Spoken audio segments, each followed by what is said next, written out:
Views from the meeting, and I believe Town Manager Tony, you want to introduce the item? Good evening, Mayor and council members. Tonight is a work session. This is an update on the Unified Development Ordinance Code rewrite. Our consultant, Chad Meadows, will lead us in a discussion around some updates on the diagnosis stage. Our planning interim director, Tina, will give us an overview, and then we'll enter into the discussion phase. Thank you for that. Good evening, everyone. I'll pull up the short PowerPoint that Mr. Meadows has prepared.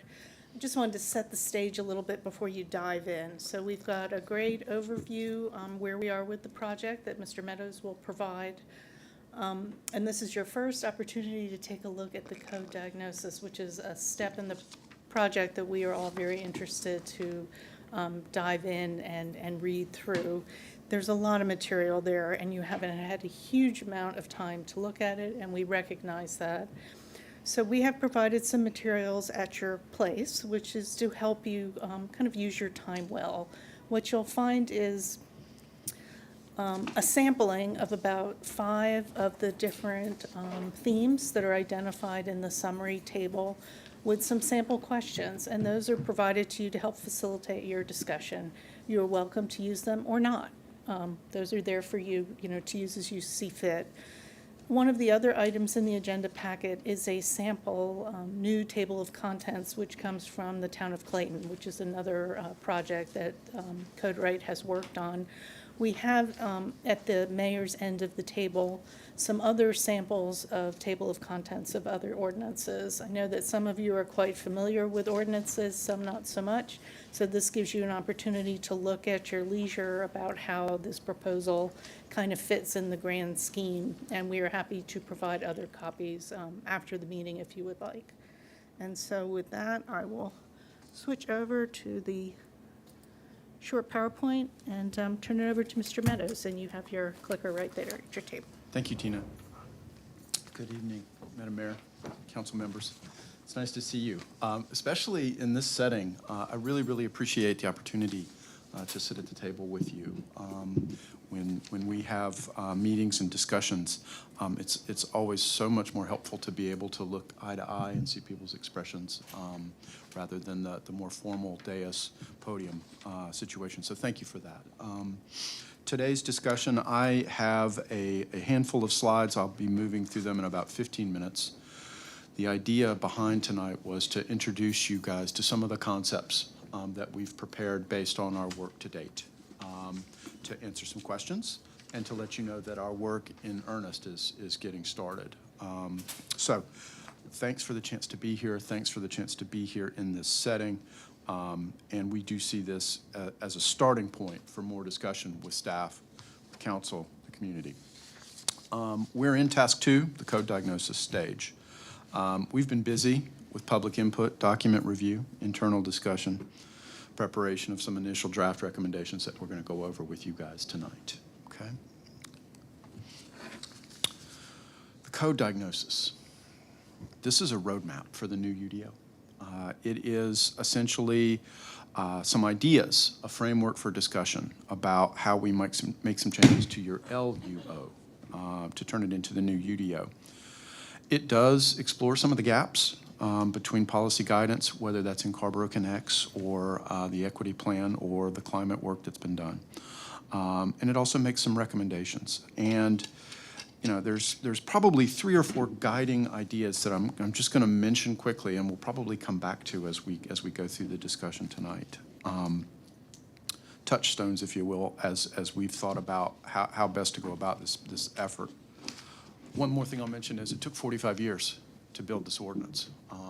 We're not going to unwind it and rewrite it in 45 minutes. I know you guys understand that, but one sort of touchstone for us is codified standards can reduce the need for discretionary decision-making. There's a very heavy reliance in your current LUO on the special use permit process, a discretionary decision-making process. And Often we see a reliance on discretionary decision-making in codes that lack a lot of codified standards. And so one of the things that we suggest is and leaning into codified standards and being sure that the regulations set down what we're looking for. It's more efficient and it's more predictable. Having codified standards is not going to make discretionary decision-making go away. There still needs to be, and there is an appropriate forum for discretionary decision-making, whether that's a special use permit or a conditional rezoning, or things that the Board of Adjustment handle, but seeking efficiency in those discretionary review processes. The planned unit development process in play here in Carrboro is complicated, even by our standards. The notion that you have to mix and match different zoning districts and different amalgams is unique and must be difficult for the elected officials, for the applicants, for residents. Certainly, we would suggest a different approach, and we'll talk more about that in a moment. We understand and appreciate the need for public participation here, in Carrboro. You guys have brought it to a high art form, and we understand that it is very much part and parcel of how business gets done here. What we would suggest is we consider reframing how public participation works. That we consider taking advantage of public participation at the front end of the development process rather than the back end. And what I mean by that is this. Right now, the back end is consideration of development applications. Okay, when an application comes before you or another body, that's the back end of the process. We've already applied the standards, or we've created them. What we would suggest is leaning into public participation in the formation of standards, in the pursuit of identification of standards that we can all agree, this is what we'd like to have here in Carrboro. And the hope is that if we do that work well, then we're able to have more non-discretionary decision-making, more efficient administrative stuff that's based on codified standards. Now, there's always going to be applicants who want to deviate from those standards, and that is absolutely the time for the public to be involved and to share their views. That's the time to test that development application against the position of the public. So this idea of reframing public participation is an important one, moving that to the front where possible, rather than the back. Finally, the last sort of touchstone I'll mention is finding what we call the path of least resistance. Let's spend time with the community deciding up front, what kind of development we want. And then let's make that easy. And if an applicant brings us that, then they should be approved, right? Let's use public input to help us figure out what are those things that we want. Recognizing that, there's always going to be an applicant who wants to do something that's different. Okay, that's cool, no problem. That's a good time for more public participation to consider that one-off or that deviation request. So this path of least resistance sets down and telegraphs to an applicant, you can follow this path and do what's in the codified standards and move through quickly and easily, but you don't have to. You can propose an alternative. And that is a process where we're going to apply discretion and we're going to lean heavily on public participation, and you'll need to help us navigate that process. And so those are the four kinds of concepts that are embedded in the language and ideas that we're going to talk about with you guys tonight. And while these are touchstones, we're here tonight to get, to answer y'all's questions and to help build on what we've put together thus far. I'm not going to read everything on this slide. There are 8 key themes for improvement. I'm going to overview them for you very, very quickly. As Tina mentioned, there's some worksheets in front of you that have some additional questions, which we can go through, or we can cover your questions, or we can do anything in between. So here we go. Number 1 was simplify the UDO. And one more thing I'll mention. These 8 key themes, there's about 8 to 10 sub-recommendations inside each one of them. And the code diagnosis document proper will go through each one of those in detail. And so we'll talk more about that in a moment. I've highlighted a handful of some of the key recommendations inside each of the 8 key themes, and that's what's on these slides. We are talking about restructuring your UDO with a new page layout and more tables, more illustrations, removal of legalese or tortured language where we can, those kinds of changes that make the document more enjoyable to read, easier to understand. Safeguarding equity is another one of our key themes. Reducing review times or uncertainty in the development review process for folks who are trying to do development or enter the economy as entrepreneurs. The complexities of complicated review processes have a disproportionate impact on folks who don't have very deep pockets and lots of experience. So how do we simplify things to make sure that they can participate? We're suggesting a handful of, or at least 2 different AMI targets, one for ownership and one for rental. Right now, the town has a very robust affordable housing target system, well-refined, well thought-through, operational. 80% AMI is the target for primarily rental kinds of properties. And it may be, if you guys agree, it may be necessary for us to also think about targets for ownership options. And should those AMI percentages be slightly lower based on some of the additional costs associated with home ownership. Enhancement of the short-term rental regulations. Making sure that those aren't negatively impacting our sensitive communities. Review of the overlay protections. I'm talking about the Rogers Road. I'm talking about the neighborhood preservation. I'm talking about these neighborhoods where we're focusing on protection of existing character, existing community structure. Adding a citizen ambassador. I've talked a little bit about front-ended public participation, codifying standards and moving away from so many discretionary reviews. Maybe it's possible that we could add some resources in the planning department for people who have questions about a development application or the process or the potential outcome from a decision of this body or some other group. It may be possible for the town to give some more personalized service and answer personalized questions. Exploring community benefit agreements. I don't know if you guys, I'm sure you're familiar with them. I don't know if you use them that much here. They are very helpful tools to result in things that don't relate necessarily to the development code. Things like hiring locally, local businesses, job training, support for daycare, other aspects that are important to have a functioning economy, but that don't necessarily relate directly to Unified Development Ordinance standards. Having a community benefit agreement process incorporated into the UDO, not necessarily what should be in that agreement, but rather recognizing that it exists, that is an option, and potentially even a requirement, depending upon the kind of application that's proposed. Adapting to climate change, obviously a very, very important subject. We are considering suggestions about leaning into conservation subdivisions rather than cluster or AIS, the architecturally integrated subdivision. What's the difference? Conservation subdivisions are configured to protect the same amount of open space, maybe a little bit more, but the difference is they're engineered to not be visible from adjacent neighborhoods or from streets.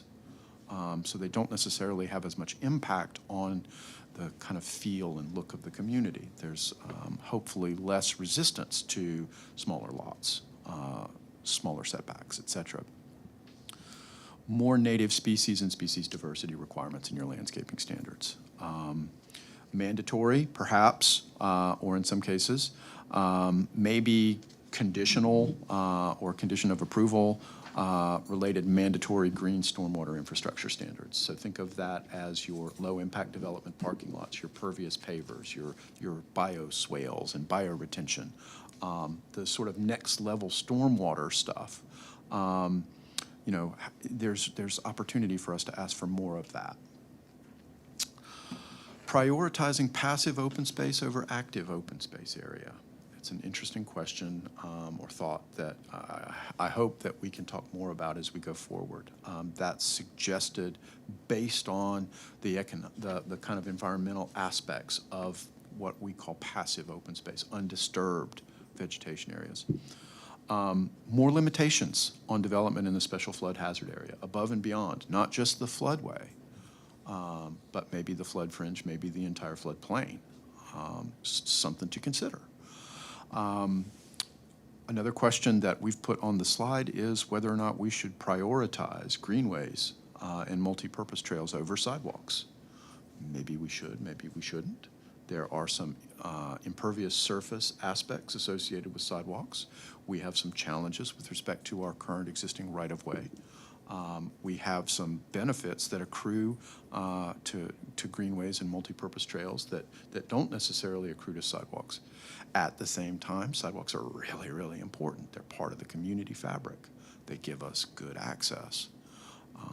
So, how do we think about greenways and sidewalks together here in Carrboro? And should we be favoring one over the other or treating them the same? Addressing housing choice, very, very important. We would suggest refining your current special use permit requirements if developments meet, the housing targets, whatever those housing targets might be. If it's 15%, if it's 20%, if it's 25%. I look forward to some more questions about affordable housing when we get through this presentation.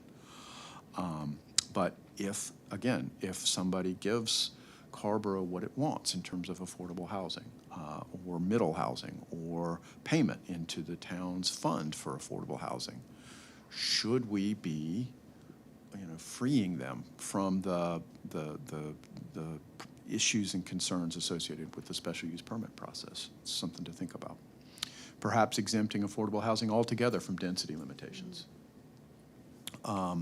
Middle housing, think about that as the duplex, triplex, quadplex, the mansion apartment, the live work, the upper story residential, that stuff, by right in most areas.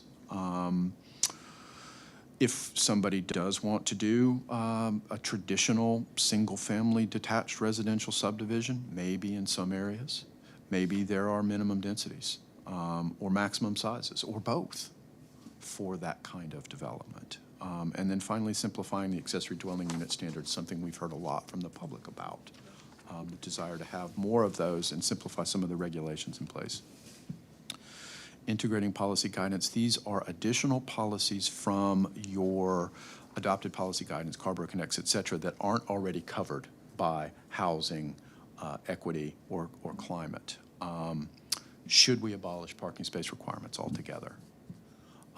This notion of utilizing a fee and lieu system for pedestrian features, we can talk more about that. New development generally pays for pedestrian infrastructure like sidewalks. That's great in areas where we get new development. In areas where we're not going to get new development that don't have sidewalks, we need a revenue stream to retrofit those areas. How will we get that revenue stream? Can we ask new development to contribute to our efforts through some sort of fee and lieu system? Something to talk about.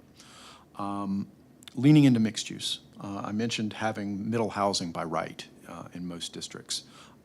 Maybe we take the next step and think about converting our non-residential districts to mixed-use districts. And then, obviously, increasing the public participation, that front-end sort of aspect, having folks more involved in the text amendment process and asking people to become more involved when applicants seek deviations from standards. Very important slide, one that we,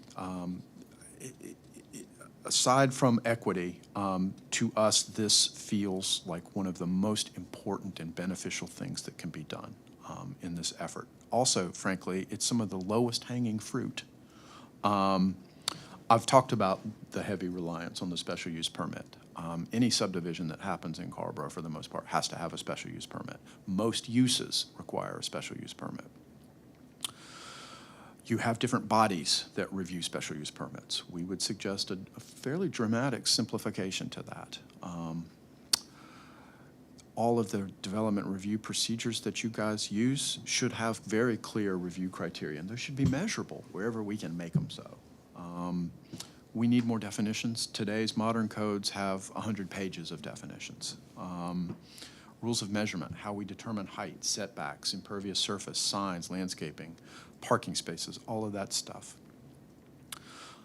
Some possible things to consider with respect to how our review process works in general. The joint advisory boards, you guys have made great progress on. And we hope that you'll continue to streamline that, to make sure that those advisory boards are inserted in the process where they can have the most impact. Hopefully earlier on in the process wherever possible. Maintaining consistent review requirements for submitted applications. There are provisions in your ordinance that allow your staff to change the submittal requirements after an application's been submitted. We're troubled by that. Simplifying the dimensional rules. One of the things that comes to mind for me in thinking through your development regulations is, in some cases, they're almost oddly overly specific. Your downtown districts have three different sets of dimensional standards based on which road or which part of town or which use. Finally, simplifying your open space configuration rules. You have a summary table of open space features that goes to the thousands in the decimal points, which I find very interesting. I'm sure there was a good reason. Maybe you guys know what it is, I don't know. Ensuring legal sufficiency, this just comes as a given. We do have some important things to talk about here, not tonight, but in the future. We have some important things to talk about with respect to how we're going to navigate the downzoning limits. Hopefully it won't be too much of a problem for you guys. We can there are certainly lots of things that we can do without any sort of concern over consent or running afoul from the standards. There are a handful of other things that we need to do in addition to dealing with downzoning.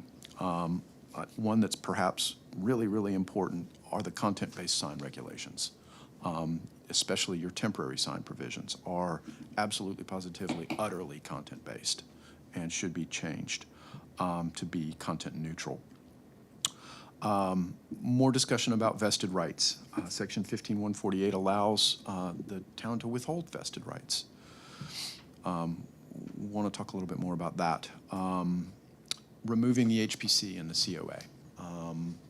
As I understand it, and we understand that we may need to talk about this some more, there are some places that while they don't have formal SHPO-designated local historic overlay status, there are some places that are historic, and we want to recognize that and honor it.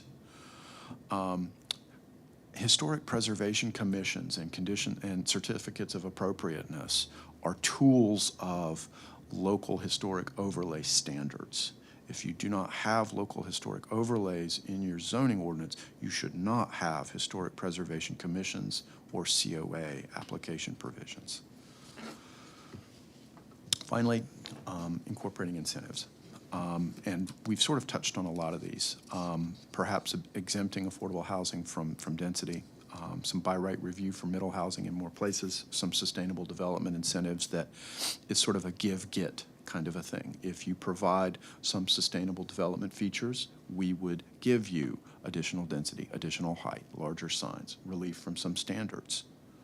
What kinds of things would I give? Well, LEED certification, additional tree protection, reflective roof, pervious paving, and on and on and on. So we have some approaches to that kind of thing that we could explore with you guys. Tree retention, accelerated credit for tree retention. Tree retention is something that we think you guys are interested in. You have some standards now. Tree retention standards have been in my career the most divisive standard that ever seems to come along in a development code. Oddly enough, we have more trouble dealing with those kinds of standards. We have a lot of practice with it and are happy to talk about some of the pros and cons with you guys. What comes next? So we have some continued discussion with this code diagnosis. You guys received this document. This is the summary table of your current regulation. What will be coming to you very soon, following staff review, is the meat behind these 80-aught recommendations that I've flown through in this PowerPoint presentation. One by one, we will go over in detail. Don't worry, it's only 30 pages or so. We'll go over with you what we mean when we talk about how to integrate other policy guidance or increase predictability or what have you. So this is coming. While that's happening, and during and shortly thereafter, our task 3 is a community check-in. We want to touch base with the community and talk about some of these recommendations. Perhaps there's a webinar that we make on the code diagnosis so that people can consume this information on their terms. You know, from the comfort of their office or their sofa or whatever. I've listed an optional follow-up work session with you guys. I hope that you will avail yourself of that. And it may be that if we need to do more than one, that's certainly fine with us. It's an important project for us, and I've learned a tremendous amount from your code and from your staff, and I look forward to continuing to do that. All this culminates in the annotated outline. If the code diagnosis is the roadmap, think of the annotated outline as the dress rehearsal for your UDO. It will be the look, the feel, every single main section with a description for the new UDO is kind of our next destination. And from there, we will again ask for your blessing, the community's blessing, and then we'll set about the drafting. That's everything that I have. How would you guys like to go forward? We have the supplemental worksheets that we can go through, which we can go through methodically, sequentially. We can do questions, whether they're on the work sessions, sheets, or the questions that I posed during my presentation, or we can do y'all's questions, or any combination thereof. Thank you so much, Chad. Council members, what's your pleasure? Questions? We also have our work session worksheets. What was the third option? I posed a series of 2 or 3 questions in my presentation, but you guys may also have some questions of your own. Oh, I see. Based on Thank you. what you've heard thus far. Are there any questions to start with, or what are we thinking about the work session worksheets? Madam Mayor, if I may make a suggestion, I'd love it if we dig into to some of Chad's questions. It's fine. Because I think he's identified a lot of areas where there's either a gap within the ordinance about what policy should be, or a gap between what the ordinance says and what Carrboro Connect says. And Correct. so hopefully we can figure out which of those are points of agreement on the council, and where do we need to chew it over first before we can give them an answer. I appreciate that, Councilmember Frey. Council members, how do you feel about that? That sounds good to me. I do think that sounds good. Mhm. And I think, I guess, I'm not positive that we need to strictly follow these worksheets. You do not. You do not need to follow them in sequence. You do not need to follow them. You can just kind of pop around. Absolutely. But I guess I say that as the first clause to the sentence, which concludes. But I see some value in them. Mm-hmm. I don't know if. I guess I would like to swing back to make sure that we have them more or less filled out. If clear guidance on the questions laid out here, if this approach doesn't cover that, which I suspect it may. However, I think that this has been. You want to make sure There's just so much overlap between these It questions is. and the worksheet. I'm not trying, but I think that these are really helpful, and I think that it will be helpful, particularly as we talk about this in community with, this is just like a really clear way, I think, of thinking about some of the trade-offs and things like that I would be interested in hearing pretty much what everybody thinks about almost everything on the worksheets, which I think we will cover largely with Chad's questions. But I know just to sort of not overlook the worksheets. I like them. Anybody else? Comments, council members? Good with the direction so far? Okay. Chad, did you have something you were gonna? Well, what I wanted to say, first and foremost was, you know, I wanted to thank town staff for, one, the idea of going and putting these together, and two, the work that they've done. We worked together on this. However, you know, these questions, these notions, had their start with your staff, and they suggested that we use this as a way to organize our discussion. And I thought that was a fantastic idea, and I'm very glad that you know, that this was done. And I will give them credit for the vast majority of the work on putting these together. So with that, the first one on our list is safeguarding equity. And what I want to, you know, the question that's laid out before you is this, and it's a question of balance. You know, we've talked a lot about the need for a faster review process, right? And I know that you guys, this is something that you very much want, and it's important to you.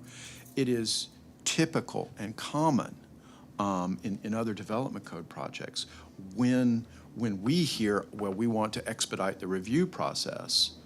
There's certain that means certain things to us, like codify the development standards, designate the staff as the administrative review body, remove or reduce the range of meetings and touches as you move through the process. And I think that Carrboro is probably likely to is it Zumba night again? It is Zumba night. It is. Tuesday. It's Oscar. It'll keep our energy up as we get going. So let's just say that I think, generally speaking, let's put your application baskets into 3 baskets, okay? There are some things today that require special use permits that we would suggest no longer require special use permits, okay? And in those instances, the public participation would shift from participation in a public hearing to looking at a development tracking form update or map that's put together by the staff, perhaps talking with the citizen ambassador position that we suggested. Perhaps the town pursues a technical review committee meeting structure that's available for members of the public to attend. Please. Can you talk a little bit about that citizen ambassador again, just for clarity for the public or anyone that's... Absolutely. So the notion, initially I had suggested calling this an ombudsman, and your staff is like, what a terrible word. We're not using that word, and I agree. Citizen ambassador is a much better word. I used ombudsman because there are many cities across the country who have these positions in place. Phoenix, Portland, Detroit, a handful of communities in California have an office of an ombudsman, and their job is twofold. One, they help applicants navigate the development process, and two, they help citizens understand what are the requirements, what is the process, where is this particular application in the process, and what is the outcome.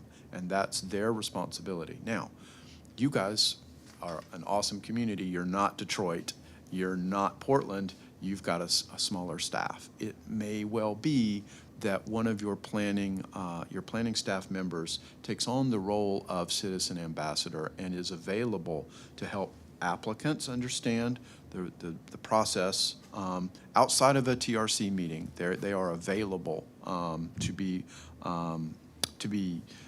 a resource to applicants. They are available to residents who have questions. I saw a sign in my neighborhood. What does it mean, all that? Right, exactly. Yes. What's happening? Today, in many cases, there are public meetings, public hearings that take place. Some things we would suggest not require special use permits anymore. And so there's the potential for a gap, an information gap. Whereas today, they might have been able to come to a public hearing under a different approach that might not be available. We want to be sure that there's still information and that they can get their questions answered. Yeah, I love that. I love the citizen ambassador role. I think Okay, it's really important. Can we, I agree, I love pretty much everything about it. Yeah. Can we talk about citizen versus resident versus staff? What possible considerations for this role? I mean, it's, I hesitate to overburden our staff. Absolutely. I see advantages to some, like, resident ambassador role. Seems like a lot to ask of a non-staff member. I don't know, how are you thinking about these things? It should definitely be somebody who is a representative of the town. They should be able to talk about the process and the actions that the town has taken in its official capacity. That is a very important aspect. It is possible to spread the responsibilities of a citizen ambassador. I'm sure your staff is throwing daggers at me right now, but you could conceivably split up that responsibility. Different staff members speak to different applicants, or it's organized by, what your last name is or where you live. That there's different ambassadors for different parts of town. Or different ambassadors for different aspects of the development process. Bob, you handle developers, Jane, you handle citizens, and that's how it's divided. That still needs to be thought through, but the notion is we're trying to make sure there's not an information gap that's opened up in our pursuit of rendering more efficient development review. Thank you very much. Lots to think about there. Chad, I want to be clear that a citizen ambassador, which, Chapel Hill had an ombudsman. So, the community is familiar with that kind of role, but does that replace public hearings? No. Okay, so explain how the public hearing fits into that scenario. Okay, good question. So in order to do that, I'd like to explain some of the things that currently go to a special use permit process that might not under the new regulation. So one that jumps right out is this idea of new residential development, a major residential subdivision. Currently has a special use permit requirement, pretty much all of them. If the town decided that it wanted to encourage, incentivize applicants to provide affordable housing or middle housing or make a payment to the town's fund, then you might honor that action by lifting the special use permit requirement from that major residential subdivision. So that would be one possible approach. Another might be that there are a wide litany of uses in your permissible uses table that currently require a special use permit that, depending upon adjustments that we make to the standards, inclusion of new requirements, more clarity about requirements themselves, or frankly direction from you that we no longer need to have a special use permit for that particular use, those uses might become permitted subject to these limited use standards. And so establishment of that use in a particular zoning district might no longer require a special use permit where it does today. And so the schematic here, what developments that are not special use permits does this apply to right now? This is something to think about with respect to the rezoning process, okay? And that really isn't going to change. A word or two about the rezoning process. Because of Senate Bill 382 and the downzoning legislation, going forward, if you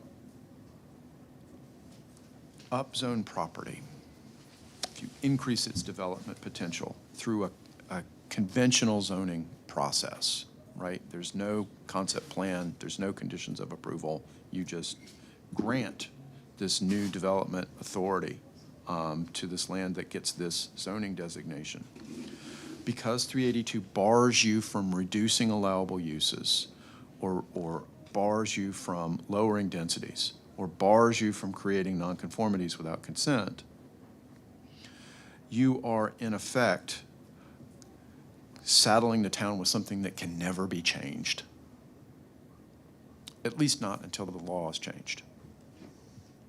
Conditional zoning, on the other hand, allows you a couple of things. It allows you to attach conditions to the rezoning case that contemplate the potential for future necessary reductions in the range of allowable uses, that contemplate the possibility of reversion from a conditional zoning district designation if the application isn't completed in a timely fashion. And so the conditional zoning process is one that will probably become more prevalent for the town as you go forward. Now, what we would suggest in terms of the conditional rezoning process is that they all follow one of two flavors. There's a limited flavor and an unlimited flavor. The limited flavor of conditional rezoning is, I want to rezone my property, I want to request this conditional zoning district designation, and I will agree to comply with all of the rules in the current UDO, and I will further limit myself in terms of the range of allowable uses that I seek, the densities that I'm going to have, I might have bigger landscaping, or I might have better design or provide more open space or whatever. I am voluntarily conceding to give the town more than I have to, okay? This is a limited conditional zoning. What's limited is my ability to deviate from the standards. I'm following all the rules plus, okay? That's a process that should go forward without need of a concept plan, right? That still has all of the steps, but doesn't have the more complicated negotiated aspects with an unlimited conditional rezoning case. What's an unlimited conditional rezoning case? That's where I'm coming in and I'm either requesting out-and-out deviations or reductions from standards, or a blend of I'm giving you some here, but I'm taking some there. That unlimited conditional rezoning is very typical, very common, and I'm sure you guys deal with them all the time today. That's how most larger developments proceed in North Carolina these days. The unlimited conditional rezoning process does require a concept plan, does require a lot of upfront review and discussion from the TRC, from the staff, from the citizens who live in the area. Why? Because I'm seeking to deviate. I want to move away from some of the minimum requirements in your code. Now, we always include in our conditional rezoning procedures a requirement that the applicant demonstrate to your satisfaction that the development that would result from this approval is of a higher quality than would otherwise result from a strict application of the standards.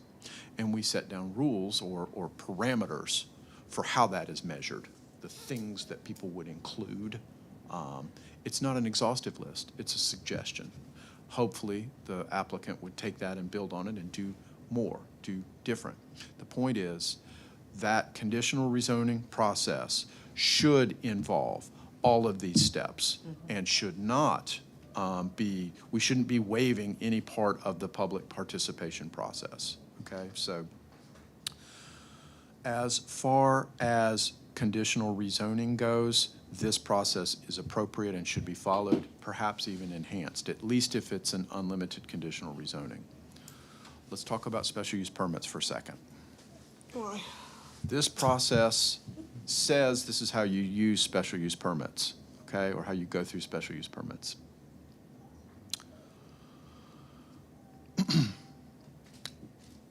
In North Carolina, the decision maker on a special use permit application must limit their decision to the information that is presented to them during the hearing where the decision is made.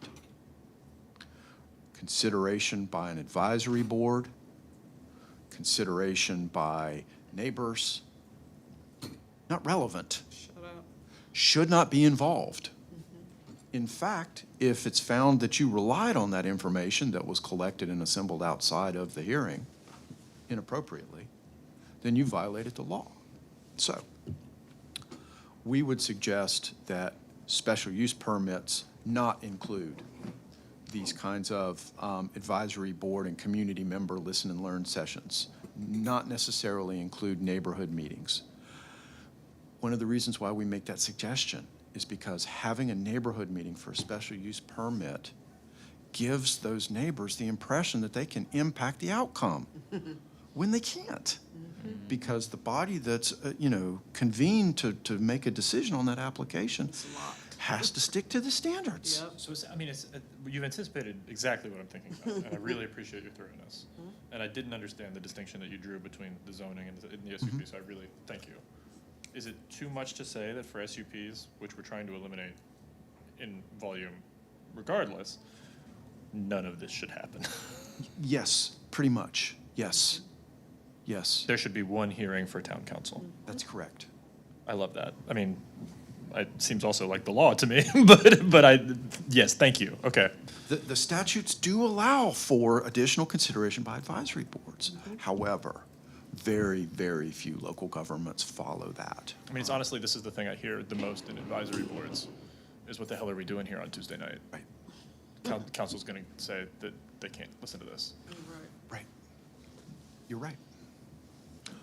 So, to sew it up, we would suggest reducing the reliance on special use permits, generally speaking, recognizing that some developments have preferred development features that allow you to waive the special use permit if you haven't already gotten rid of it altogether. That you delegate council to be the body that reviews special use permits, not multiple different bodies. And that when you do have a special use permit application before you, it not be subject to multiple reviews by different advisory bodies. I have a couple follow-up questions. I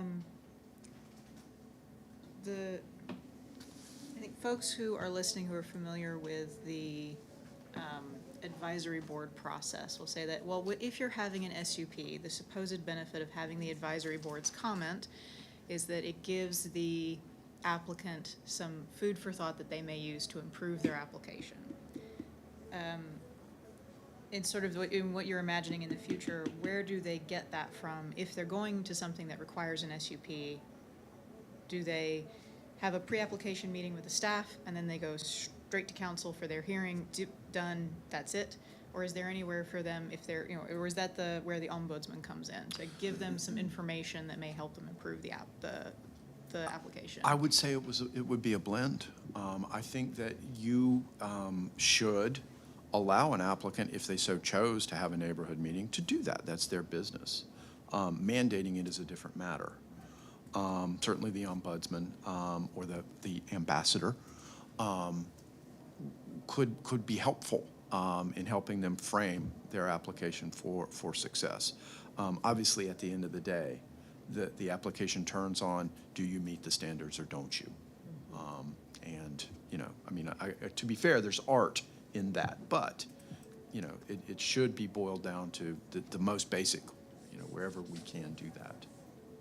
So in that case, your three baskets, you have zoning, which has none of these steps, right? The zoning permit.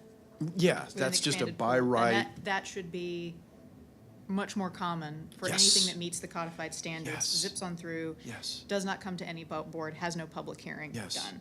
Correct. SUPs go straight to a limited public hearing before the council with restricted testimony. Yes. Not a full, what people think of as a full public comment That's correct. hearing. Conditional rezonings, on the other hand, go through the whole kit and caboodle. And maybe even a little And more. text amendments and things like that. Yes. Okay. Text amendments should have, that's the opportunity for the public to really get involved and help you guys figure out what you want. What kinds of development and what configurations should we allow to go forward with the by right application?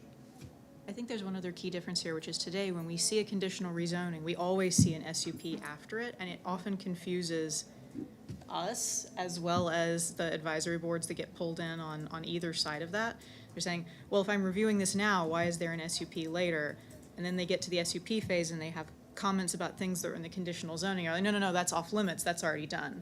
So the idea is if an applicant needed to do a conditional rezoning, they would go through that process, we'd establish what the conditions are, and then presumably they would rezone to a district that enabled them to then get a zoning permit That's correct. on the other side for whatever Absolutely. they did. Okay. Hallelujah. So, building further, and I take this to be your preferred outcome.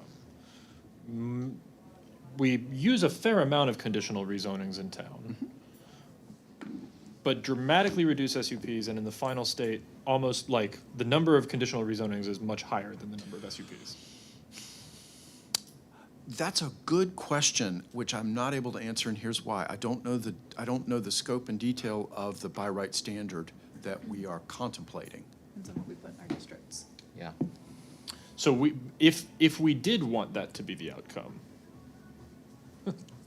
which I think we do, that would be doable. Yes. To use the conditional rezoning to still preserve some discretionary transaction with developers, Yes. but to almost eliminate SUPs by the by right standards within the districts that we rezone to conditionally. Yes, yes, that is correct. All of that. The special use permit process has value to you, and here's how.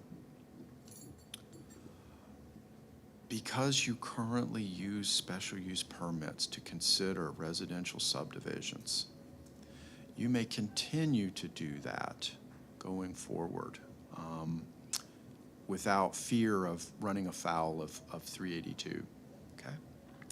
So in that regard, you're ahead of the game, and you're able to use the special use permit process as a disincentive for applicants who would choose not to provide or participate in reaching the town's target with respect to affordable housing.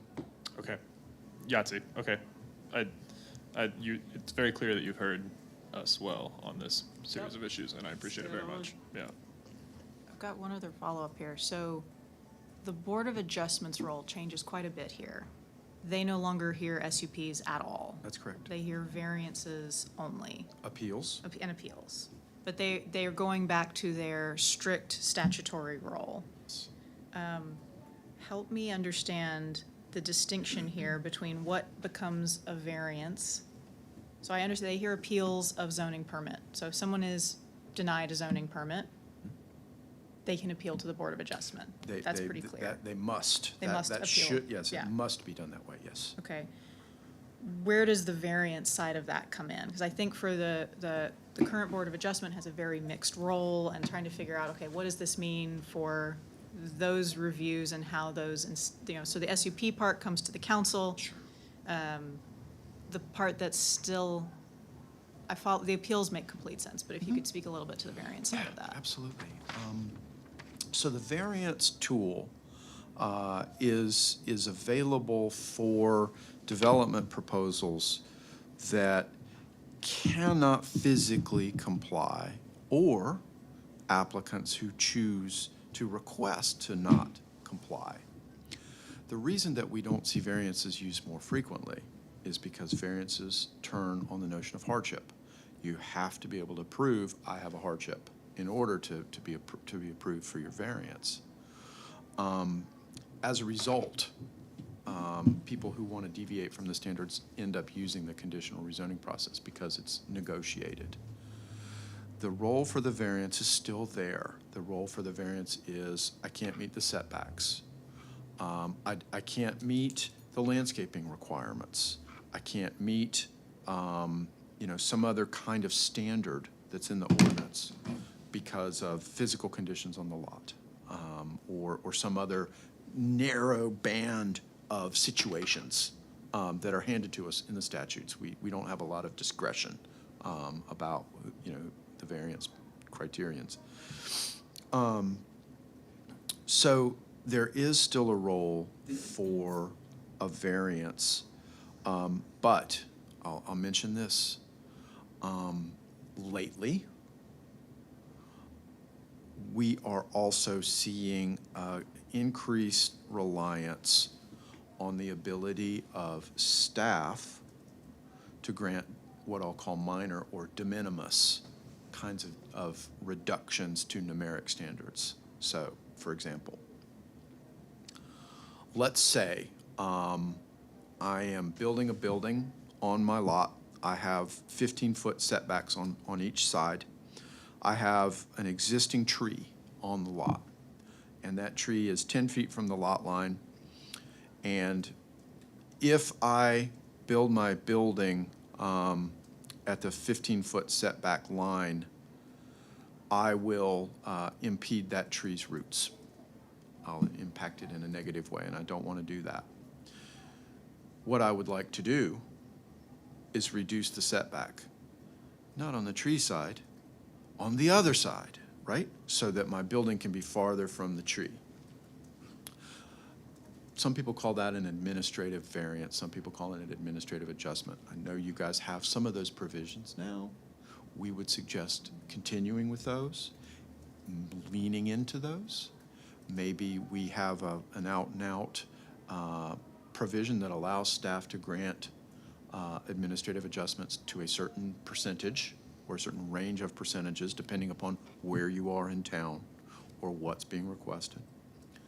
There are very clear criteria about what kinds of things can be subject to this reduction, how much staff can grant a deviation to. If the maximum amount of deviation that staff may grant doesn't solve your problem, then you'll have to go for a variance and pursue that process. So the reason I'm talking about that is you had said, well, Board of Adjustment's role will change, and that's true. They would not be considering special use permits. It is possible that they might be less so in the variance business as well, because you've incorporated some flexibility into your procedures that allow staff to grant some very small deviations of, say, 10%. So on a 10-foot setback, that's a foot.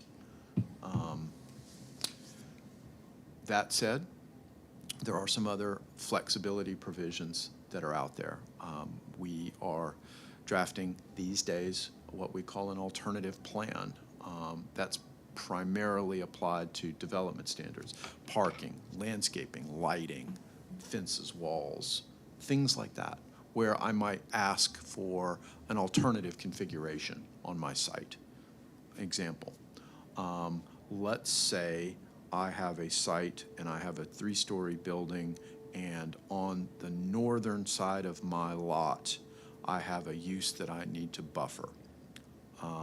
And the buffer requirements are such that I need to plant evergreen plants. I am not a horticulturalist, and I'm not even a very good gardener, but I will tell you that, generally speaking, evergreen plants don't do well on northern sides of buildings because they're in the shade all the time, right? So how might we consider that situation where some part of a lot is shaded for most of the year, and how do we deal with our performance standards for our landscaping provisions? An alternative plan is one of the strategies that we use to deal with that. That thinking can be applied to parking. It could be applied to fences, to basically any standard, any development standard. You guys may choose to include that kind of provision in your regulation, and then you may not. You're not required to. Those communities that are built out, that are mature and don't have a lot of land left over, and the land that's left is the difficult stuff that's not built on because it was hard, those are the places that use those alternative plans, because a strict application of the standard is always problematic, and I'm always in this variance setting, and I can't pass the hardship bar, so the lots sit vacant. So, thus, ergo, the alternative plan. So, that was a very long-winded way of answering your question. Yes, I could see the Board of Adjustment having more time on their hands. And to be honest, I don't know that that's a bad thing. Not at all a bad thing. Might also clarify the skill set that we should look for in Board of Adjustment, right? Because right now they're doing some appeals work and some discretionary review, and there's different skill sets you look for. I wanted to pick up on something out of your long list of recommendations. If you would briefly let us know a little bit more what you have in mind for strengthened standards on short-term rentals. I was thinking, when we're looking at safeguarding equity, I'm looking a lot at protection of naturally occurring affordable housing, displacement protection, and trying to figure out how to balance that with some of our other goals. So I'd love to hear what you Those are have toughies. in mind there on short-term rentals. For sure. So let's talk about that one for a second. So right now today, you have in your code what's called a tourist house. And, there's a few places that you can do that, but there's no standards. You don't have any limited use standards or use-specific standards, whatever phrasing that you would like to call it. You don't have any. Those communities that suffer from an excess of short-term rentals have these kinds of standards. They address things like obviously requiring a permit. You've got that now. I think they require a special use permit today where tourist homes go. So some sort of permit requirement, some sort of limitation on occupancy, whether that's by bedroom or bathroom, some sort of provision about trash collection, some sort of provision about minimum number of parking spaces, some sort of provision about providing information to the tenants about what the rules are in the in the house, in Carrboro, et cetera. Requirements for the landowner or a representative to be available if questions come up, not just to the tenants, but to their neighbors.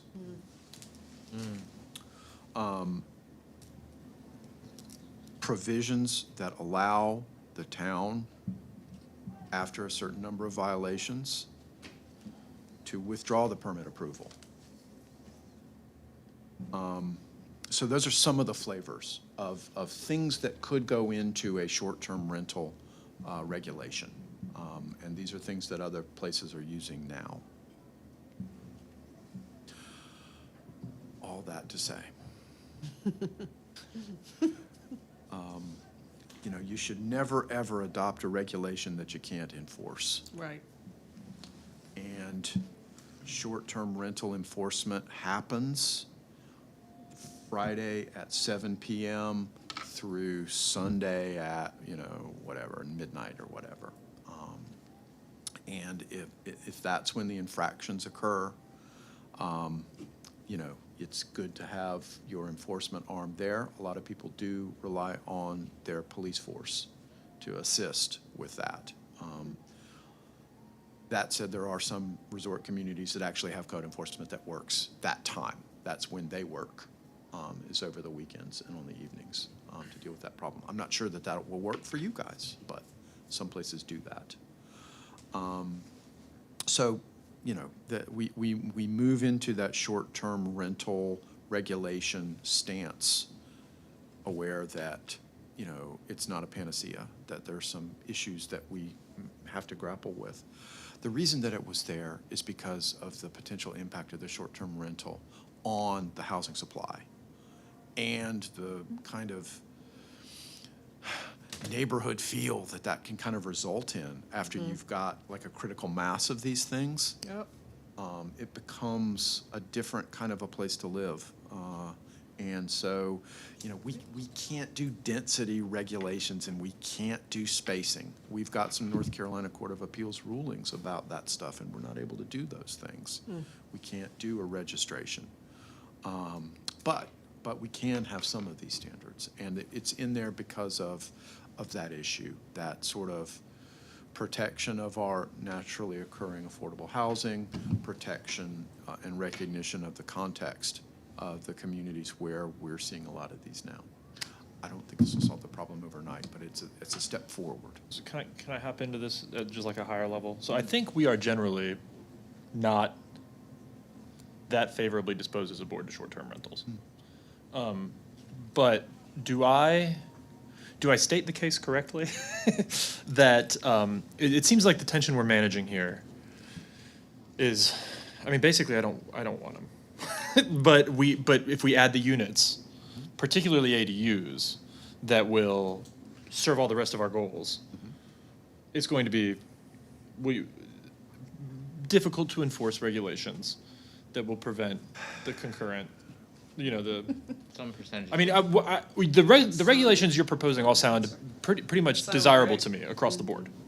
I share your reticence toward unenforceable regulation, and it's a nasty habit that we've had in some other areas of our town that we're trying to break. I guess I don't know if you can answer this. What do you like? Do you think? So overall, the softening the standards toward ADUs and short-term rentals. Softening towards ADU, strengthening towards short-term. Okay. Yeah. Will the ADUs wind up being short-term rentals? Yes. Right. We can write a standard that says you can't conduct a short-term rental in an accessory dwelling unit. But I'm just gonna weigh in, there's also the potential for unintended consequences there too. I mean, I live in a small house on a half acre. Building an ADU that I rent out might be the only way I can afford to continue living here. So I don't wanna, I think. Oh no, I want the ADU. Right, but also renting But it. then but you need to renting rent it out as long an term. air- Well, but I think there's a matter of scale here too. I mean, I think one person renting out their ADU is different than somebody who owns 20 Airbnbs. So I think there's, I don't know. Or a developer coming in and Right. Building it. building it. I mean, As I- opposed to Yeah. an ADU that's being built by an owner. Right. I think that's the distinction we're aiming for. I'm gonna be honest, I didn't know till tonight that that an SUP was required for a tourist home, and I know for a fact that there are people in this town that own a bunch of them and have no SUPs. Oh, I think there's Yes, one yes, we are. registered tourist home. Right, and there's, Yeah. Right. yeah, so I mean, this still kind of comes back to enforcement. Well, but I think to your point too, though, we're not able to actually prioritize the single owner renting the ADU. I mean, like it's when the ADU becomes permissible by right, then the developer's interest in a lot on which they can build an ADU is equally enhanced. It is, it's not as if owner-run short-term rentals are comparatively prized over developer-run short-term rentals. There's simply no way to do it. But an ADU, in fact, is an accessory dwelling to an existing dwelling. Right. Okay, so. But they will be used as short-term rentals left, right, and center if we make them by right, which I am interested in doing. I want to do Sure. it. But all I'm saying is that there's an elemental difference between someone building short-term rentals or Airbnbs, let's say, as opposed to someone who's building an accessory dwelling, because there already has to be a pre-existing dwelling to which the ADU is the accessory. I mean, is that? True enough that we're talking about different cases. When you have a major subdivision, though, one of the rules is, can you build an ADU? And you don't have to build the house first and the ADU later. Like, you can have a new subdivision where you're putting in Right. homes, single-family homes and ADUs are, all of these are getting built at the same time before they've actually been sold to Maybe an we owner. need to tease that out a little bit. I think the reason I wanted to bring this up is because it sort of highlights one of these cases where we have uses that look on the plat a lot like each other. If you look at the plan, you can't distinguish between a short-term rental and Right. an affordable home. But these are two different things. How do we figure out a way to reasonably, enforceably, with, statutory appropriateness, regulate those because they have very different impacts on the community? If I knew that, I'd be in Nice. Or, I have no idea. it's a very, very It's a hard. hard one. It is, and I have many, many clients along the coast who are grappling with this issue. How do we manage the accessory dwelling unit issue in light of short-term rentals? And the answer to the question is, you don't. It's hoped that if a short-term rental is happening in an ADU, that the owner is there at least some of the time, and maybe some of the negative externalities that flow from the short-term rental, aggregations, that's limited because the owner is on site and is there. Can we require the owner to be on site? No, we Nope. can't. We can't regulate you're gonna rent and you're gonna own. We can't, those are things that we can't regulate. Will accessory dwelling units be used for short-term rentals? Yeah. Yeah, yes, they will. They are. And that's, I'll go back to the plant analogy. I used to live in the Keys, and I would talk to somebody about plants, and I'd say, what do we do about the bugs? And they say, well, we just let the bugs eat whatever they want. The sun is so bright, that we'll have as much fruit as we get, and there's enough for us and the bugs. And I think that philosophy might need to be your guidance in terms of how you think about short-term rentals and ADUs. Yeah, I mean, I find all this persuasive. I don't think it's like, I'd rather personally err on the side that I think you're guiding. So, but can we at the same time have some level of something on the books that empowers neighbors if someone is abusive, if someone is found to be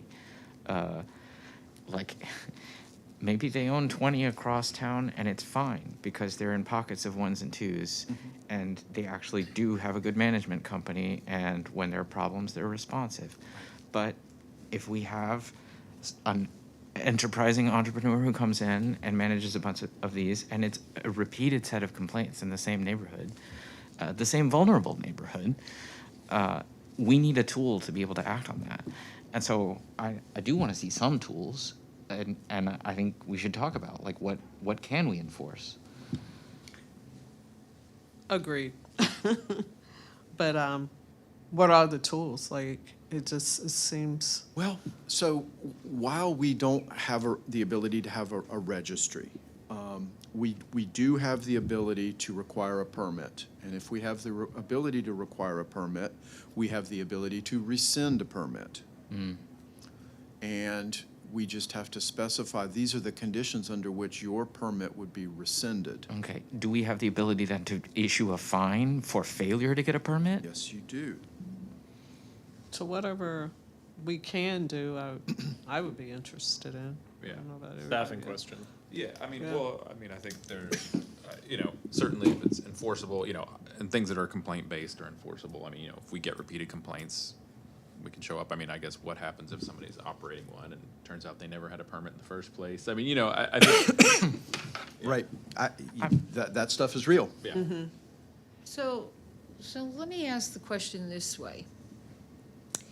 You take a neighborhood like Bard Owl, right, and they have significant property.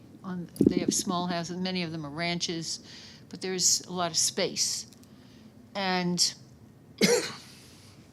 so what we're saying is folks could just start building ADUs, right, and renting them out. How do we help the neighbors to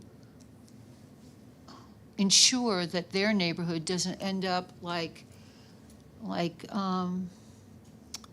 Northside and Chapel Hill, that's all students. And that's, I mean, I'm basing this on the fact that in the 70s, Chapel Hill started to have many residential neighborhoods that built on ADUs. And, you know, if the neighborhood, you know, was just, you know, just had a listserv, or, you know, they were not a part of an HOA, they did not have any control. Right. And that presented huge problems in Chapel Hill. I just don't want to see that happen in Carrboro, where you have neighborhoods like Bard Owl that are very neighborly and very much in a community mindset, and have that dismantled. Right. So your current approach to the accessory dwelling unit question, how you manage that issue is the lot size requirement that you've got on the books now, which says, okay, you got to have 1.5 times or 150% of the size of the required minimum lot for the district in order to be eligible for having an accessory dwelling unit. And I think that's a proxy tool to kind of manage where they can go. I don't know that much about Bard Owl neighborhood, I'm sorry, I don't, but, you know, if those lots are large in size, you know, then that standard wouldn't necessarily protect them. If the lots are small in size, then it would. So, you know, there's no really good answer to how do we manage accessory dwelling units except through zoning district standards. We allow them in some districts and don't allow them in others. That's one approach. You currently use the special use permit process. I just, for a variety of reasons, don't think that's a great idea. You know, we haven't talked at all about the notion of presumptive validity. If a use is permitted as a special use permit, then you have to allow it if it meets the standards. So, you know, there are procedural distinctions that can be made. Not sure that's the way to go. The district question is available, however, not, you know, sometimes different areas have the same zoning, and what might work well in one place won't work at all somewhere else. And so sometimes you have to swallow hard and say, well, you know, do we want these accessory dwelling units? And if so, we're willing to, you know, take a shot that, you know, there'll be some places where this is problematic. We can include, you know, some additional screening requirements. We can include some additional exterior lighting provisions. You do have a noise ordinance. Those are things that you can use and rely on. We can, you know, rescind the permit. We do have the authority to do that, and if you're found to be operating without your permit, then, you know, that's a different matter. One other thing that's out there for consideration, we haven't talked much about, you know, is this idea of detached versus integrated accessory dwelling units.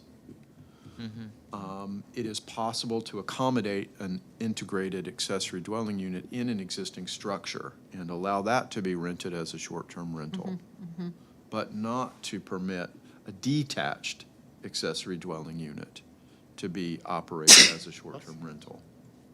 Again, more enforcement, but that is a strategy. I mean, it's, oh, sorry, go ahead. No, I was just going to follow up and say, so just this topic in this way, you know, really causes me to think about how much more public engagement on this, on the UDO needs to take place. Because neighborhoods need to know that, you know, if they are in a position where the rewrite is going to impact, could potentially impact, you know, how their neighborhood is developing in the future. Right. Understood.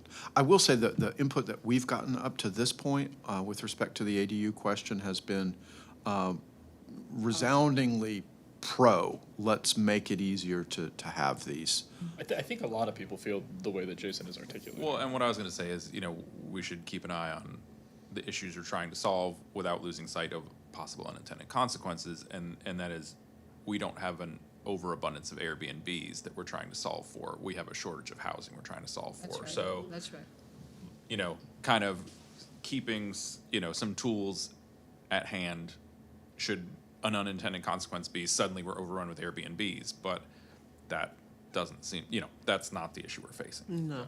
I think this is going to be helpful when we come back around to the topic of neighborhood, some of the special neighborhood districts that we're talking about. Yeah. Do you think we can hop on to the climate change one? Yeah, we Oh, should. yeah, let's move.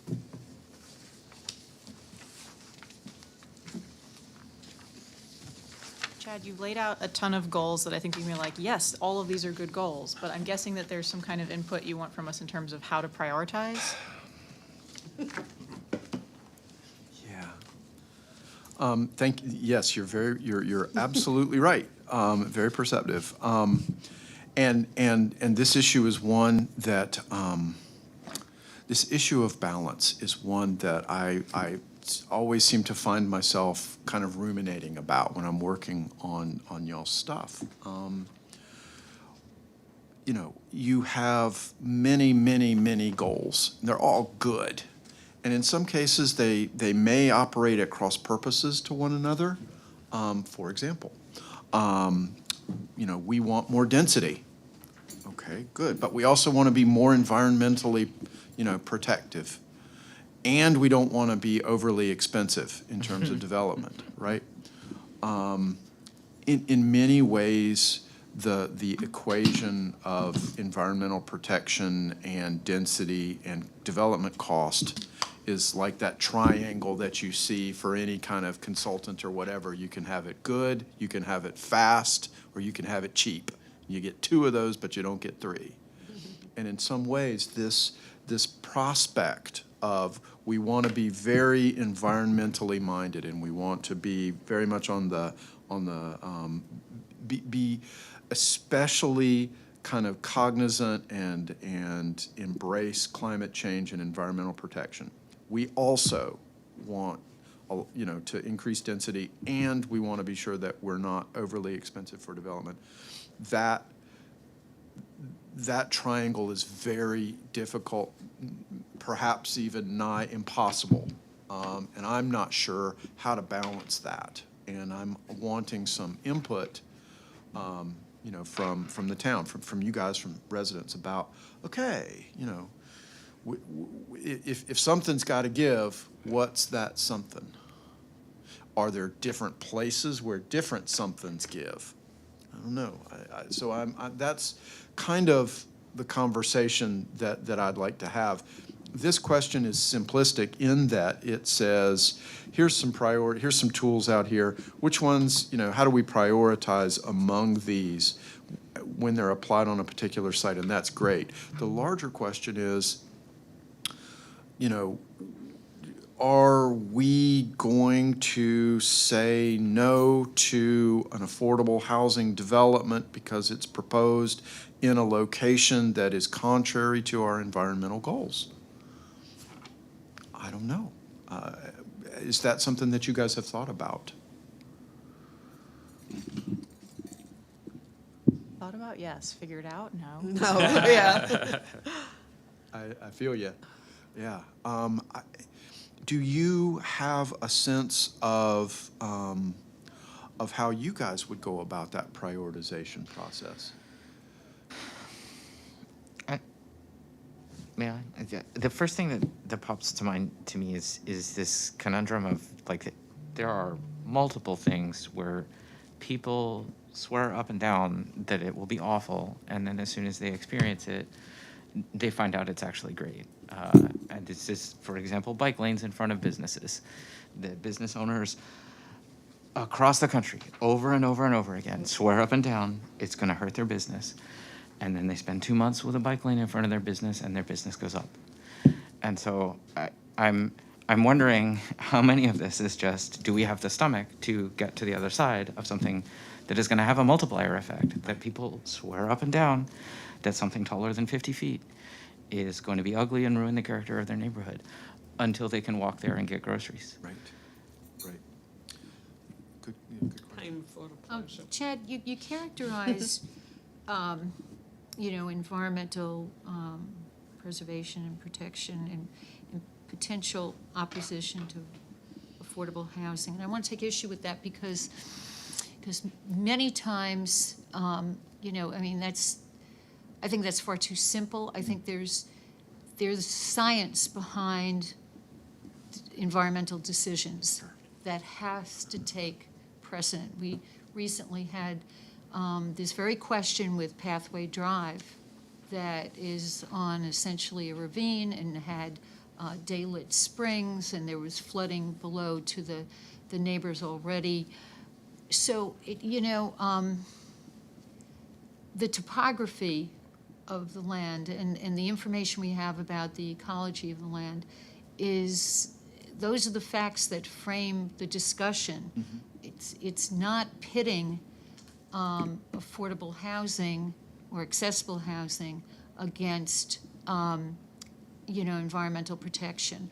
Ultimately, if we do not protect the environment in one part of Carrboro, it's going to have effects downstream, and we know that. So, as we look for spaces to have the best possible affordable and accessible housing, we need to factor in to that exploration, what's the best, how does that land work best with what could be built? Instead of, we classically, put affordable housing in some of the worst places. And we cannot do that any longer for a myriad of reasons. So I would just say categorizing those two things as being in opposition, I think they work together, and they're based on, the actual facts of what makes for the most responsible, the most sound building anywhere. Can I take a run at the high level trade-offs that you're articulating? Sure. So, kind of the framework that I have been operating under personally is that, we are making development considerably cheaper through the process we were just talking about on the previous page. The broad reduction in discretionary review and special use permits and things like this. I hear that is often, $300,000 to $600,000 right out of the gate but are we preserving, in your judgment, so we have that bucket of expense to pass on. I have been hoping that if we were predictably expensive on climate measures, that the predictability and the efficiency therein would still amount to a net gain in overall efficiency and development in I don't hear from, I think that's probably enough. Right. You mentioned the word net gain, and maybe you meant cost savings. I'm not sure. Yeah, net gain, I guess, in terms of efficient, yes, cost savings. Hey, what if we said, we did what Chapel Hill did and said, you are going to cover the 100-year flood, period. We know that's going to be more expensive. We're going to pull enough other expenses out of our UDO that's going to be a win. I think what you're saying is, actually, this is one of the areas where we're willing to have folks spend. If we're doing large developments, things like stormwater, stream restoration, clean energy are areas where we are willing to spend. And it's one of the, there are a lot of trade-offs in here. Incentives. This is a big one. I mean, what flashed across my mind, hearing the conversation, is that you are choosing to prioritize the environmental protection. That is, in fact, the thing that we want to see first. And if I'm misinterpreting, please tell me. And I, That's what I'm hearing. Am I hearing that right? I don't think so. I would Okay, tweak that. okay, I think it's okay. affordable first, environment close second, other competing priorities accordingly downshifted. Mm-hmm. So I'll give an example. I think that Randy is right, that how you play that out matters. I could say, pie in the sky, this would be a lot easier if we had single stair, Yeah. right? You can build a tower in a park, makes it a lot easier to do open space. Okay, so we have some choices to make. It's not that we have to choose between affordability and climate smart development, but we might have to choose between affordability and doing every single bit of climate smart work at the same time on the same lot. Right, right. So as an example, canopy coverage makes a lot of sense. We know that it's going to be climate smart to have shade. It's going to be really important to have mature tree canopy. But if we have a tree protection ordinance which prioritizes a bunch of 70-year willow oaks over affordability, we're making the wrong choice. The willow oaks should go.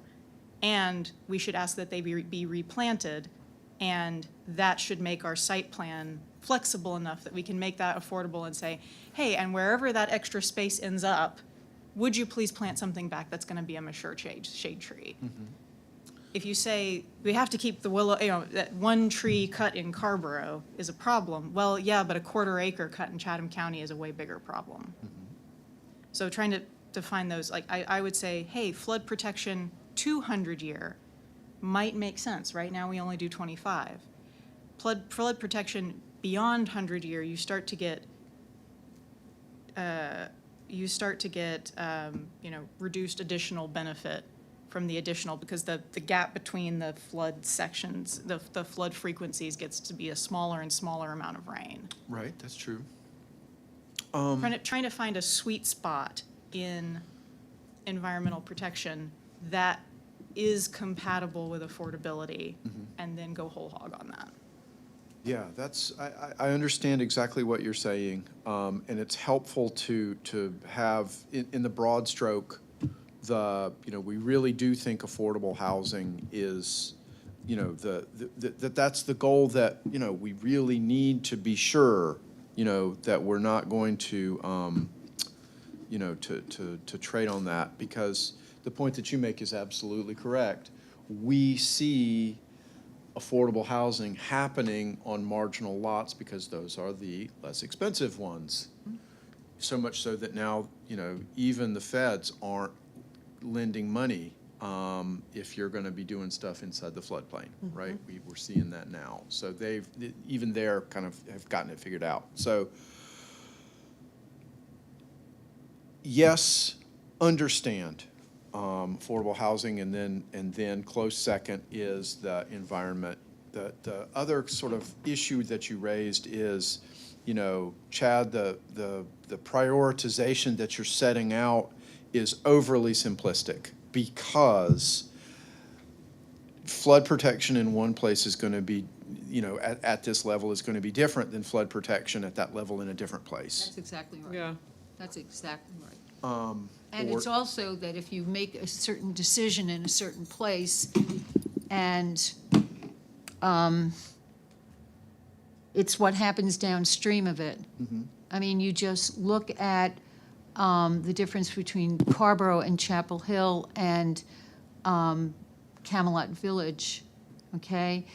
Camelot Village is at the base, and when we knew when, subdivisions north of where we are today in Carrboro, that there would be more infrequent storms and more volume of water running through Bolin and Carrboro, where she can percolate more water than Chapel Hill because it's hardscaped.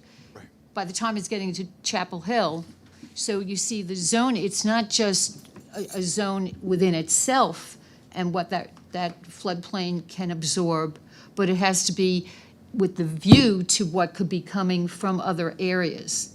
So for example, we have Jaden Creek that's going in off Old 86, and they have elevated that land considerably And I don't think anybody was really thinking about how much that land was going to elevate when we talked about, you know, how stormwater was going to impact. And we're already seeing neighbors who live on, what is it, Shadow Ridge Road are having flooding because that land was so elevated. Right. So you see, it's not as simple as choosing, you know, and protecting a very specific zone today. It's also looking at that zone over time and what's going to impact it coming Right. down. Understood. And, I'm sorry, please go ahead. Oh, no, you can reply. I've just been waiting to jump in. Go ahead. You know, the one thing that I was going to say is that another goal for us is predictability. And, you know, if the answer to the question is, well, it depends, then, you know, that is often a hard answer to hear. And so first, I recognize that, you know, that first thing I said, flood protection in one area has a different value than a flood protection in a different area. You know, that's kind of a it depends answer. And I want to advocate for predictability where we can get it. At the same time, recognizing that it's not just, hey, which of these 9 things on the page should we pick first, and then what comes after that? It isn't really that simple, but you know, I definitely want to keep it as predictable as we can. We have some other things that we have to deal with from the General Assembly, like we can't really have certain environmental standards that are more restrictive That's right. than what the state allows. That doesn't mean we can't ask for more or treat more as a condition of approval, or use an incentive. We absolutely can. And I don't know that we need to spend a lot of time, you know, thinking hard about which of these we should incentivize, because I'm not sure that we're in the driver's seat when it comes to incentives. You know, it's, hey, we really want you to do, you know, we'd love it if you did all these things. You know, can we expect that you'll do them all? Probably not. But, you know, and then you applicant, you know, in your pro forma, you're gonna, or your personal value set, whatever it is that you bring to your application, you know, you'll follow, you know, the one that sings to you, or the one that makes this site, you know, most profitable for you, in whatever way that that's measured. So, I don't know. I would say these continue to be incentives. I do want to talk about tree protection, but you've waited patiently, please. Oh, I was just gonna say, just when looking at the various kind of environmental things, there's an important distinction in my mind between mitigation and resilience. And I think there's only so much we can do as a small town to mitigate global climate change, but there's a lot we can do to be more resilient. So I think if we're going to, as we kind of continue to try to like rank these things or try to prioritize them or give them weight, I think we should give weight to resilience. You know, so things like flooding downstream, stormwater, I mean, we're gonna see bigger and bigger storms. We're gonna need to manage that more effectively. So I think that's something we can do for the people that live here. You know, energy efficient buildings are nice. They help keep the bills down, but we're not gonna stop the planet from warming. Sorry. Not to be the Sammy in the room, but you know. It is what it is, Yeah. isn't it? Yeah. So, I mean, and when we're looking at our priorities as a community, that's kind of where my head is at. But There's something, I wanted to circle back around on the flood protection issue, because I think, and I'm sorry, Randy, I don't actually agree with the specific examples of projects that you've brought up here, like Jade Creek or Pathway or so on. But I do want to talk about the importance of stormwater, because it's one of those little bits of distributed infrastructure that when developers build it has a big impact. And I'm thinking about the SUP that we did for sometime back for South Green. Our standard in ordinance is 25-year. And this particular lot is at the bottom of a hill. It's basically a soup bowl. Floods all the time. Whenever it floods, runs across the road, floods the mobile home park on the other side. And so we traded quite a bit. You know, we had in this SUP model, we did a lot of trading, and the developer knew that stormwater was a concern there and was willing to put in an enormous stormwater conveyance far in excess of what was required for the standard for his own lot. It's right over on the edge, and what it's really doing is it's catching all the stormwater coming down out of all the older residential neighborhoods that were not required to have any stormwater controls at all. It's catching it. That got built. Tropical storm Chantal comes through. We heard from our fire chief that he headed straight for that intersection because he knew, you know, we've had high water rescues there in the past, and what he found was it did not flood. So this is interestingly enough, this is a development that made the stormwater situation around it and downstream of it better than it would have been had that lot remained undeveloped. And so thinking about like that point about requirement and incentive around stormwater in particular, figuring out how do we think about like what our little micro watersheds are, Right. and thinking about what making that something that we incentivize heavily. Sure. I think makes a lot of sense.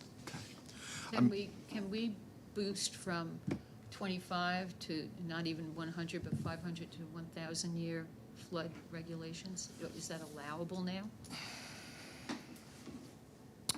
I have some clients who are barring development in the special flood hazard area altogether. So, you know, can you do that? Yes. Should you do that is a different question. And, you know, that's something that I would suggest we continue to talk about. If that's really, really important for you guys, then let us go talk to the knowledgeable people and try to give you some sense of the trade-offs. The point that was made earlier about the diminishing returns is true. And, you know, I think at some point you might cross the line in terms of value add for, you know, a very, very hefty flood control provision that might render negative outcomes to some of your other goals. Do you know what I mean? So I'd say, you know, give us a little bit more time to think about that. I think particularly of the conflict between, let's say, a bioretention cell and a tree canopy goal. Yeah, tree protection. So I'll confess to you all that I'm a tree hugger and have been for many, many years, and love trees, and have been an author of many tree ordinances across the state. And over the arc of my career, I have come to realize that reforestation as an option makes a lot of sense. We work very hard in some communities to protect the oldest, weakest trees because we think that they have the highest ecological value when in fact maybe they don't. They are meaningful to us emotionally. They are meaningful to us from a community standpoint. They are perhaps not as environmentally or ecologically robust as a different kind of a land cover, say, 100 trees or 150 trees. So I understand that communities want to have tree protection and canopy coverage requirements. Those are, they're helpful. They are also difficult. They are also divisive. And I'm curious, where are you guys on this tree canopy question? If we were to think about a continuum, okay, of we don't have any standards at all, which I don't think you guys want to be there, to we're going to mandate that every single development site in Carrboro maintain some percentage of the canopy that's there after construction. And we mean everybody, including single-family detached residential development. That's kind of the other end of the spectrum, okay? Where are you guys in the middle? Do we want to incentivize tree protection? Do we want to mandate tree protection? Do we want to allow tree protection to happen, but defer to reforestation instead of retention. Do you have any thoughts or feelings about this issue? I just want to toss out that a very new to me thing that I got in the context since joining this, I've gone to other presentations, and we actually had a grad student come and talk to us about wet bulb temperature. It had never occurred to me that the sort of standards for trees in developments leads to developments putting in a bunch of 15-foot trees, and that for a period of 5, maybe even 10 years, those actually increase the ambient temperature in that area and produce a heat island effect because they act as a windbreak. Like that had never occurred to me as an unintended consequence of tree-oriented rules in development. And so I do want to say we should have a broad picture climate goal, resilience. Yes, we want trees. Yes, we want mature canopy, but how do you, to your point, reforestation may be a strategy that we would prefer. Like, we lose trees here, but we get them back over here in a way that is not going to produce that heat island because it creates a windbreak. So I don't know where that puts me. I don't know if I Somewhere just. in the middle. What does the ability to compel and enforce reforestation look like? So there's 2 or 3 components to it. Usually what happens is a portion of the site has to be set aside and never developed. So it becomes open space forever. There's a requirement that trees get put back, and how that's done is in a variety of ways. One way that it's done is a tree density requirement. I need this many inches of trees, and you figure out, applicant, how to get there. Another approach is upon maturity at some out year, let's say 25 years, we would expect to see this percentage of this tree protection area under canopy, right?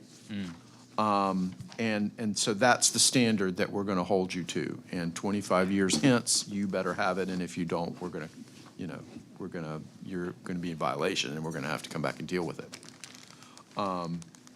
Another alternative is simply a sapling count. We want you, when somebody reforests, when Duke reforests or whatever, there's a density, a count of saplings that are put in per unit of measurement, per unit of area. And some live and some die. And that's another way to do it. I personally am enamored with the percentage canopy coverage at the out year standard. That gives a little bit of flexibility based on what nursery stock is available. It does ask more of the community because you need to come back in the out year and say, yeah, you're at 27.3%, or nope, you're not. You can imagine that calculation. But that's the simplest way that I've found up to this point to do it. If somebody were to ask me what's my dream tree protection standard, it would be allow accelerated credit towards landscaping standards for retention of trees that exist in areas where landscaping is required. Soften performance objectives in instances where existing trees are, and back off a little bit on your opacity standards because you're giving accelerated credit for the existing tree. Have a tree retention area provision, maybe for some kinds of development, maybe not all kinds, but for some kinds. And if necessary, based on the site, allow the applicant to tear those trees down and replant, to reforest, if necessary, because of site conditions. It is more expensive for them to do it that way in the long term. You do get, one of the things that we see a lot, and I'm sure that you guys have seen this, when we have these kind of tree retention standards that result in the strips of vegetation that are kept, and then the wind blows and all the trees fall over because they've lost their kind of communal support system to protect themselves against the wind. So that is a failed system in my mind, and I would rather see those trees be replaced with newer trees and a reforestation standard than I would keep those trees because we think they should be kept. Honestly, at the end of the day, the specimen tree or the heritage tree or the whatever phrase that you want to use for these older trees, that should be kind of left up to the applicant. That tree's the oldest tree around. That tree's going to be the first tree that dies, and it's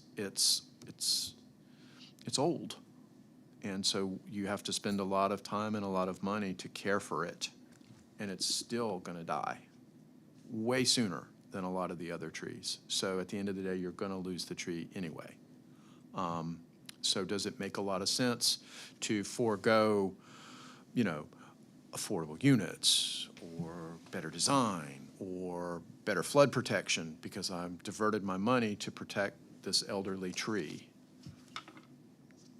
It's good, it's a valid question. I think that you should give credit for heritage trees, specimen trees, maybe not accelerated, but leave that retention in the hands of the applicant. If they want to do it, great. If they don't, okay. Have you seen any tree standards that worked really well for helping downtowns in particular get some shade back?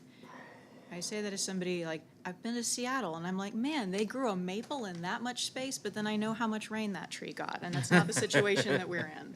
Right. That's a really good question. The cities that have really strong urban forestry programs with really strong, arborists have the most success.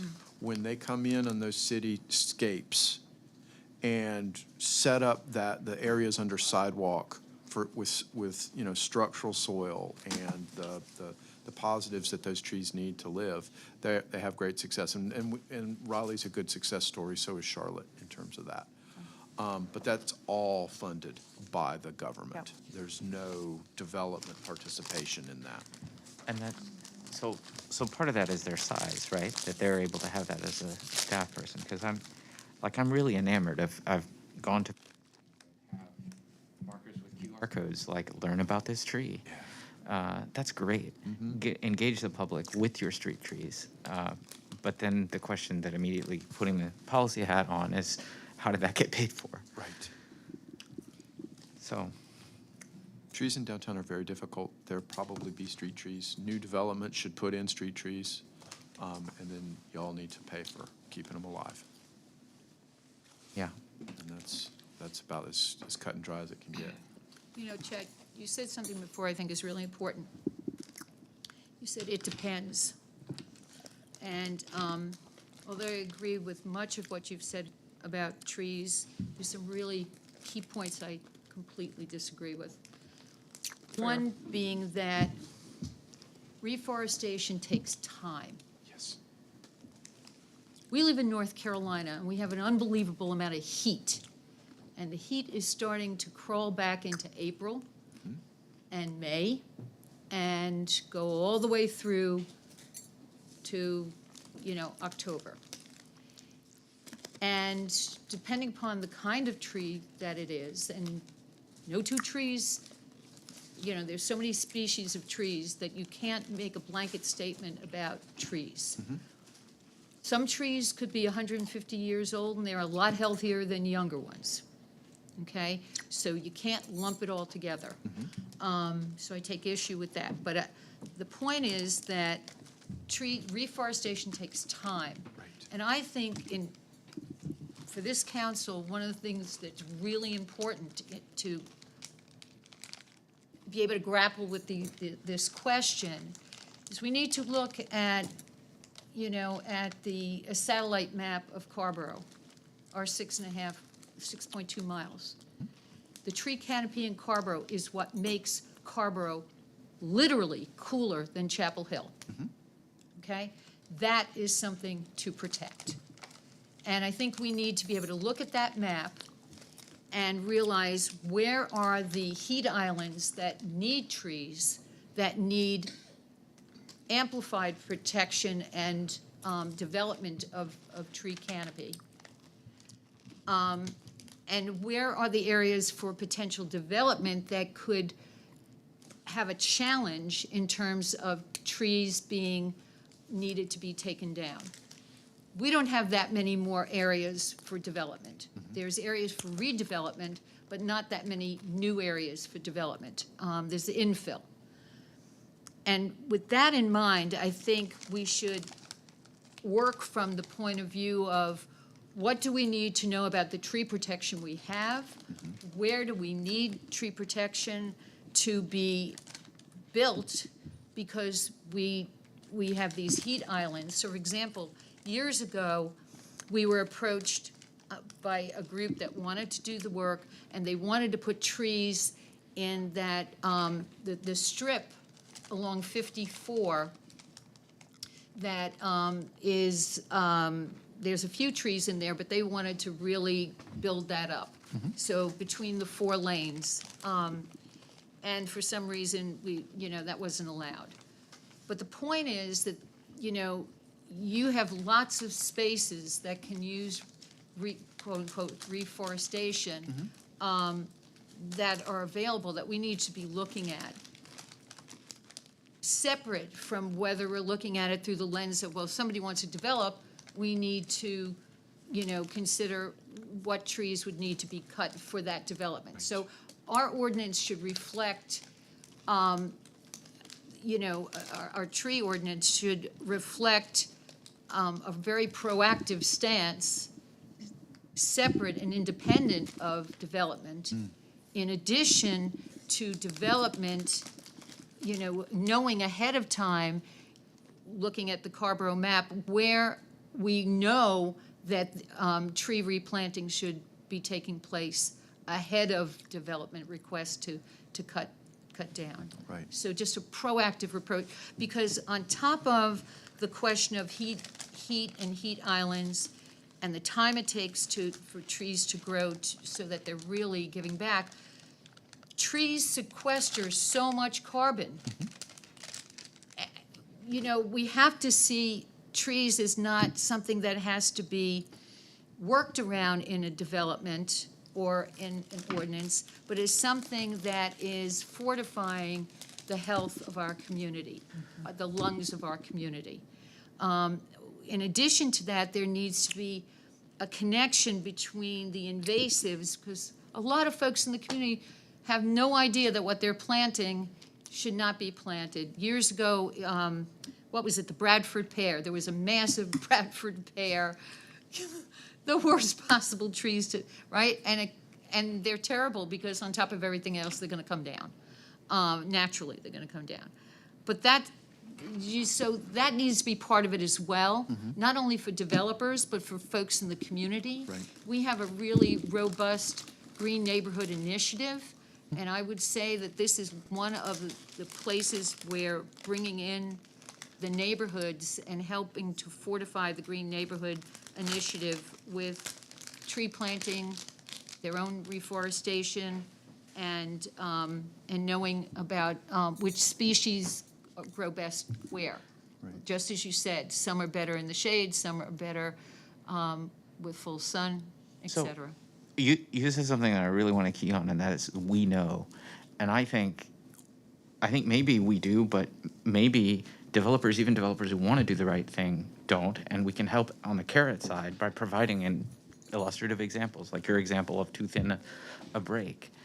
Can we say, here are examples where you might think you would want to do X, but maybe you should consider doing Y for this reason regarding trees.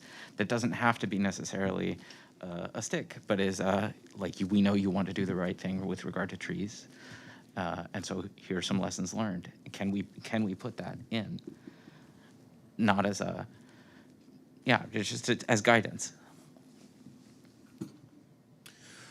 You guys have a tree list now, plant list in your appendix, and I think that we would look at that, make some suggestions, certainly add limitations on invasives, for sure.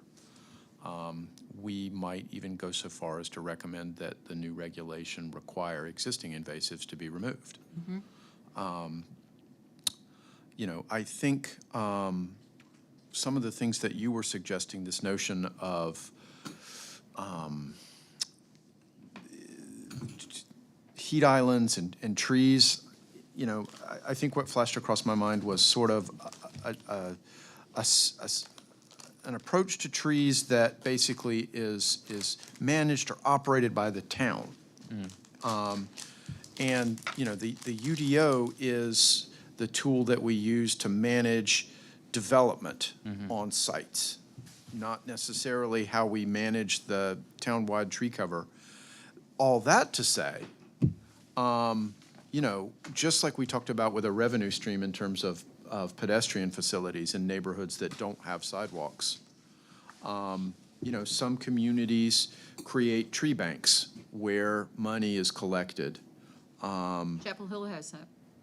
to use to help address kind of town-wide, community-wide canopy cover. And, you know, a UDO has a role to play there in helping create the revenue stream, right? But in order to do that, you gotta have the standard, right? And you have to understand how to navigate your goals. I want trees on this development site, I want trees town-wide. I'm, you know, can ask for trees on this site, or I can get money for trees town-wide. And how do I manage that? So, you know, this notion of revenue stream collection for things like retrofitting sidewalks or retrofitting tree canopy is a thing. The UDO can contribute to that. It does raise the price for development across the board, as you're collecting that revenue stream to use in other places. So that's the piece that comes along with that approach. There's a trade-off to be had between any of these various payment in lieu revenue streams and, you know, the actual tax revenue that we would receive from there being more development in Right. general over time. That's right. Which we could use for anything up to and including any of these things we might want to dedicate a revenue stream for. That's correct. And interestingly, your ad valorem revenue stream flows based on the value of the development, which is in some ways a perverse incentive to encourage the kinds of things that, you know, maybe you don't necessarily want to encourage. I'm going to jump in real quick. So we're on adapt to climate change. We have several more. Was wondering if council would like a brief recess, or if we're going to just push through and just go ahead and finish this up. What is your pleasure? I did have some time-oriented thoughts, because I think we've covered so many of the priorities. Yep. I kind of wonder if we might not be close to where we can feel heard tonight. With deference to been Chad, Pretty robust if, here. what I want to say is number 6. Increased predictability, we'll skip over. Yeah, I want to, when you said that you see this as probably the most important, or possibly among the most important. Certainly among. I really. Perhaps to me, the most important, but. I think to us as well. Okay. I really want to underscore that. I wanted to, you know, what you have written here in 6 is all essentially music to my ears for your sub-strategies. And I wonder if I'm reading correctly, that given the conversation that we had about discretionary review earlier, and given the reforms that you have enumerated, this chart is not really the framework by which we would still be approaching this, correct? No. Okay. So, I mean, to me, I think the question, I offer all of this because what I would like to propose we do is maybe stack hands on, yes, do this, and then talk a little bit about affordability. Because I think if we talk a little bit about affordability and incentive, in the particulars, we have touched on most of what we care about. But if anybody doesn't feel like these strategies for predictability are really great, you know, I just kind of wanted to knock that out because that would kill a sheet. And then so much of what we have left to discuss in affordability and incentive, there's some specifics, but Chad's heard a lot about our values there. So to that end, Mayor, I think we might be 30 minutes out. I think that's optimistic. I was getting ready to say, I don't think we're 30 minutes out. I'm all for charging ahead and seeing how much further we get. I'm also in favor of a brief recess. Yeah, we'll take a few minutes. And I did just want to throw, I just am always gently trying to get into the mix here on the tree thing. Trees are nice. I love trees. I love the forest. I love the shade. It's valuable.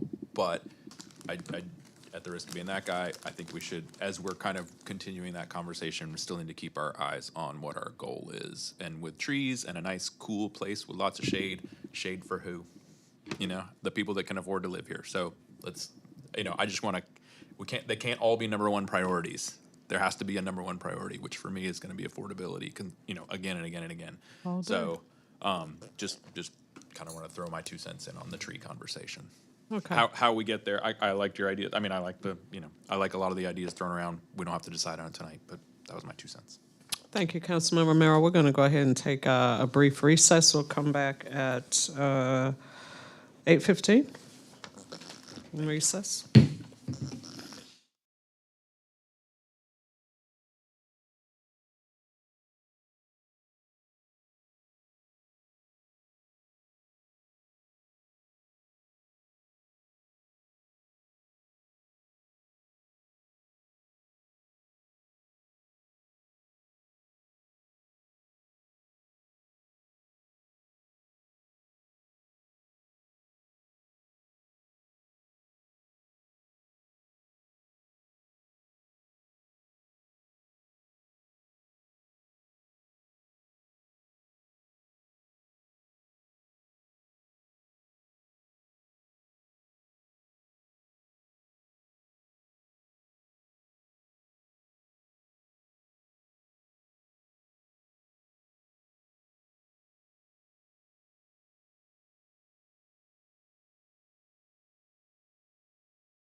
The 13th? The I'm 12th. I'm all in. November 12th is a Let me Wednesday. go check my phone to Day make after sure that Veterans I'm Day in town. I did not bring my phone in, so I'm gonna run out to my car. Good man. I think it might be helpful for you to be able to ask us That's sort of a the second order Central questions you get Pines. off of That's this. a Wednesday, right? back. I thought your Central Pines was later in the month, or did y'all shift it that No, month? it's 12. Yeah, because of, probably because of, what do you call it, but I thought you said the 13th, so. I believe we were Back to talking the about the 12th if 13th, and then possible. somebody said that OWASA has a meeting that day.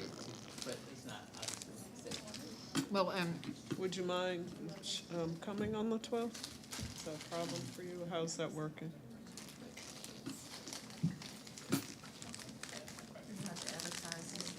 And I can't on the 13th anyway, because I'll be preparing for a medical thing on the 13th.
Code diagnosis itself. Right. And so there'll be the 30 pages that back all of these things. And this table and a handful of other things, some of which you've already seen. In fact, I think most of it you've already seen, but it's all in one Oh. code sandwich. So we're back in session. I was about to miss that. Were we moving to predictability? We were going to talk about predictability. Let's move to increasing the predictability. Mayor Pro Tem Now, was that? Great. You want to start there with some comments? Yeah, well, I mean, to me, this does seem super important. Like my personal pass at it is that Chad's got a hold of it, honestly. Like, I would want, I mean, a lot of this is a codification of the discussion that we sort of had about that chart in the earlier section. Which makes sense. And so I guess like my motion, which I'm not making, because we're taking no official You actions, said my motion. would be just to like check with y'all and get a quick sign off, that like other than like what Chad needs from us, like to me, this looks like he's pointed in the right direction. And a right direction, Mayor Pro Tem, meaning the chart. No, meaning not the chart, in Not the fact. chart. In fact, the chart kind of becomes a little bit moot. Yes, that is correct. Where are you? I have no idea. Page No, Worksheet number 6. worksheet number 6. I'm looking at it on my screen. I had lost the correct paper. But sort of the impact of the use would not become the metric by which we are adjudicating things or where they go in the review process. Right. Be degree of conformance to codified standards. There's 2 or 3 biggies for us. More codified standards, less reliance on special use permit. Where we do keep the special use permit, it's just one body deciding the special use permit, that's you. We're not incorporating advisory review body in the special use permit review. Where we've got legislative requirements, rezonings, text amendments, et cetera, we would continue with the process that you're using. The heavy part of the citizen participation, the joint advisory boards, all of that stuff would carry forward.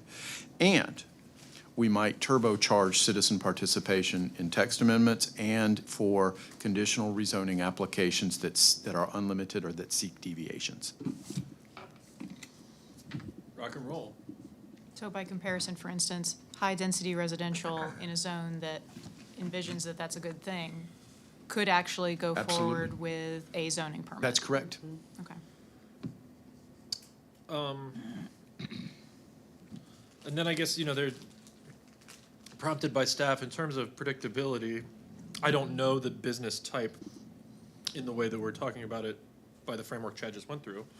I don't know that business type is necessarily a predictability question. It's not. It's one that I wanted to add in, and so a little bit of background to why that's there. As you recall, we've got an economist working with us on the project, and one of the things that they're charged with doing is helping us understand the market condition at the out year, and whether or not the market condition at the out year is what we want, or if we need to move levers to change. Now, there's a document that you guys haven't seen yet. I haven't seen it yet. It will come to us, and it will say, this is the potential outcome of where you guys are under the status quo. Do you want to move levers? And if so, let's talk about which levers we move.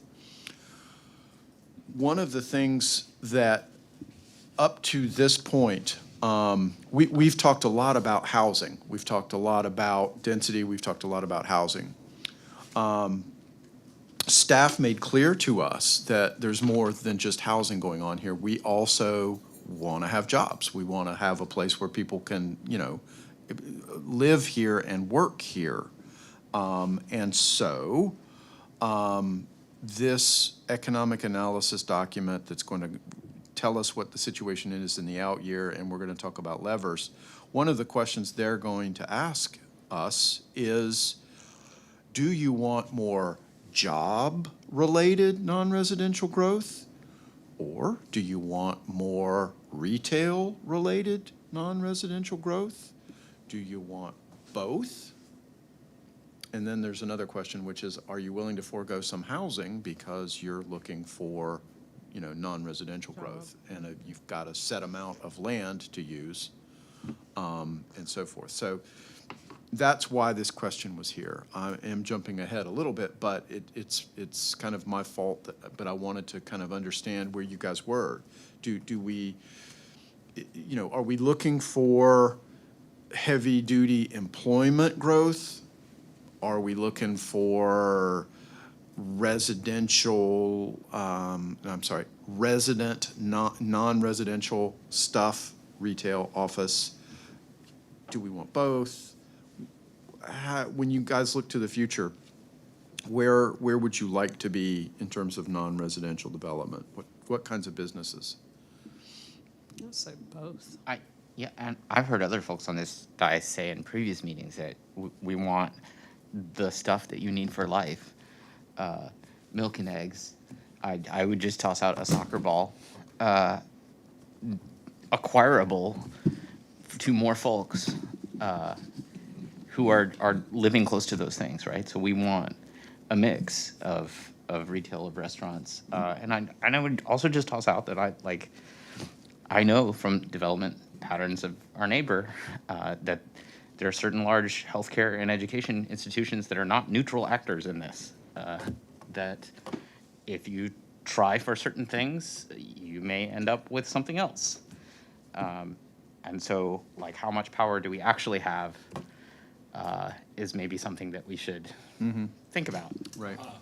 Yeah. Thinking particularly about office. Office specifically, yes. For There- what There's it's no, worth. there's no office in Carrboro. I mean, we've been looking at this for decades, and it's just, the interest isn't there.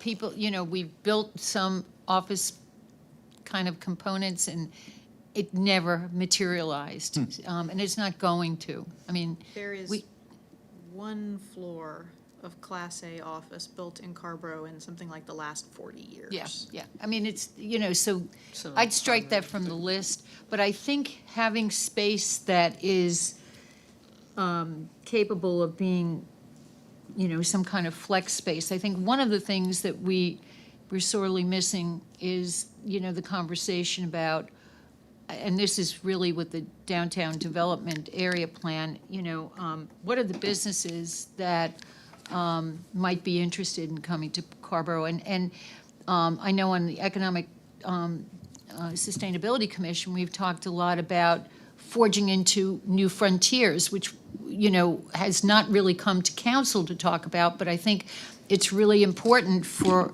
Carrboro to be looking at where we could be going that we hadn't considered before. So that we become a niche market for things that we have not developed before. Okay, okay. And I asked John if he wanted to add anything to that since, okay. Who said no? But, I mean, there's tremendous possibility between the arts and entertainment, because we're already known for that, and we haven't really mined that, that aspect of us being a destination town. So I would say that there's a little bit of homework we can be doing, and one of the things is to see, I mean, the Cat's Cradle is moving, it's expanding. I mean, there's opportunities right downtown to forge into areas that are not even necessarily on the Sure, list. I of mean, course. entertainment is not on this list, and it needs to be. In many ways, you're channeling some of the things that the economist said. He went to arts and entertainment mostly because that's what you guys are known for. And I think he understands that it's a lot easier to build on that than it is to start over with in an area that you don't have a lot of kind of traction or existing kind of plant, if you know what I mean, any kind of physical stuff. So that's helpful. Thank you. And Well, I wanted to hop in there and say, I think I disagree on the office point, but I think there's a good point under what Randy was saying, which is, I'm not sure that we have historically been good at knowing which of these we should pursue, which of these are realistic to pursue. okay. We could use some advice there. We've had for 20 years now a goal to increase our commercial tax base without a really clear idea of how we can do that. There's no roadmap. And I think, Chad, to help understand like why that's so crucial in the hierarchy of priorities and the way that we have been seeing it in our discussions, is that if the affordable housing is going to be really high quality, then, and if it's going to be climate resilient, there needs to be an enhanced economic life here, and there need to be more jobs here. And so, I mean, to that end, and Catherine makes a great point that I think we can be steered, but with.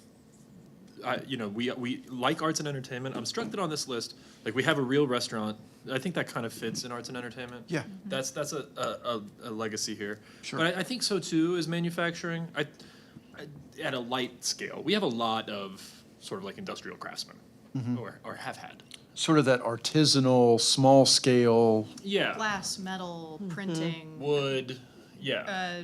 Sort of think about creative production facilities. Right. And that strikes me as highly desirable for economic diversity, for employability, but I'm just throwing out stuff that you can correct me on. Right. I'm not the economist in the room. What flashed across my mind, these artisanal manufacturers who are here and operating, are those products being, are they sold to end users who come here to purchase them, or are they being packaged and shipped? As far as I understand, not significantly shipped. You've got a lot of regional building trade associated stuff. I learned the other year that it is actually possible to get almost every component of a house manufactured in this county. There are some exceptions, things like shingles, that just like that are heavier industrial. But you can get cabinets, counters, floors, bathroom fixtures, and so on, either retail or production, actually within 20 miles of this, where I'm sitting right now. We are in many ways like the triangles, like stop in and out for a lot of that industry. I think. Yeah, there's a lot of like high-end building trade production that happens here. And so to connect that, we don't have a ton of existing Class A office. But the office that we do have, definitely not Class A office, but we actually have a fair bit of office stock, and it is professional and medical. Therapists, doctors, tax, attorneys is actually something, I mean, we have a lot of residents who are in these professions who are either working remote or are going out of town to ply their trades on the daily basis. It may not be, I don't know that building more office for trades that can be done remotely is really like gonna be a growth industry anytime Right. soon. Nope. But it is something that we actually do have and do well. When we did build some Class A office, it's all sold, and we got dentists, we got financial services, things like that. Like the And one I- corporate headquarters we have, Fleet Yeah. Feet. And I heard from, at that time when that was opening up, I started hearing all of a sudden from a lot of local business owners who were like, oh, hey, we actually pulled some businesses of that kind, sort of think of like the professional office space. We pulled some of that from Carrboro, or from Chapel Hill in the process. Now, our supply is like tiny, it's Right. just, it's almost anecdotal. But I'm interested to know if we can expand on that, sort of let's think maybe about facilities that could house jobs of the kind done by people who are already living here. And then also support manufacturing, support of retail for those industries. I think any of the manufacturing has to be out, like out 54. Leo gave is a great example. Rice Glass is another example. That market is shrinking, and when, if and when Fitch leaves, and, that property opens up, I mean, the Fitch property, the cement factory, I mean, we have to start to reimagine where things are going to be the next 10, 15, 20 years, rather than, the businesses, the kind of manufacturing Carrboro has had. Because they really, the cost for them to do business here and pay for property use here it's crazy. They could be making money elsewhere. I mean, Leo is a perfect example. And, a lot of the automotive, I mean, when I first moved to Carrboro, it was all, service repair and auto and, but that only has a certain amount of lifetime left in it.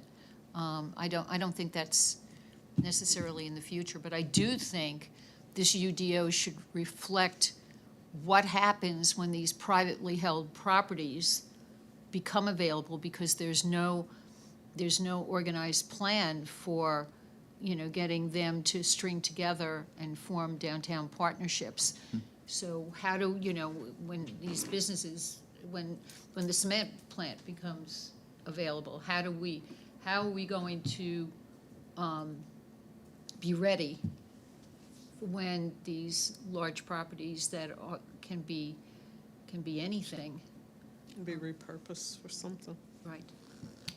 So, Jen, I think where I was going with that is, yes, we obviously have a ton of arts, entertainment, and restaurant. Like, that's something we're already established to being good at. We also have an absolutely absurd number of architects offices per capita.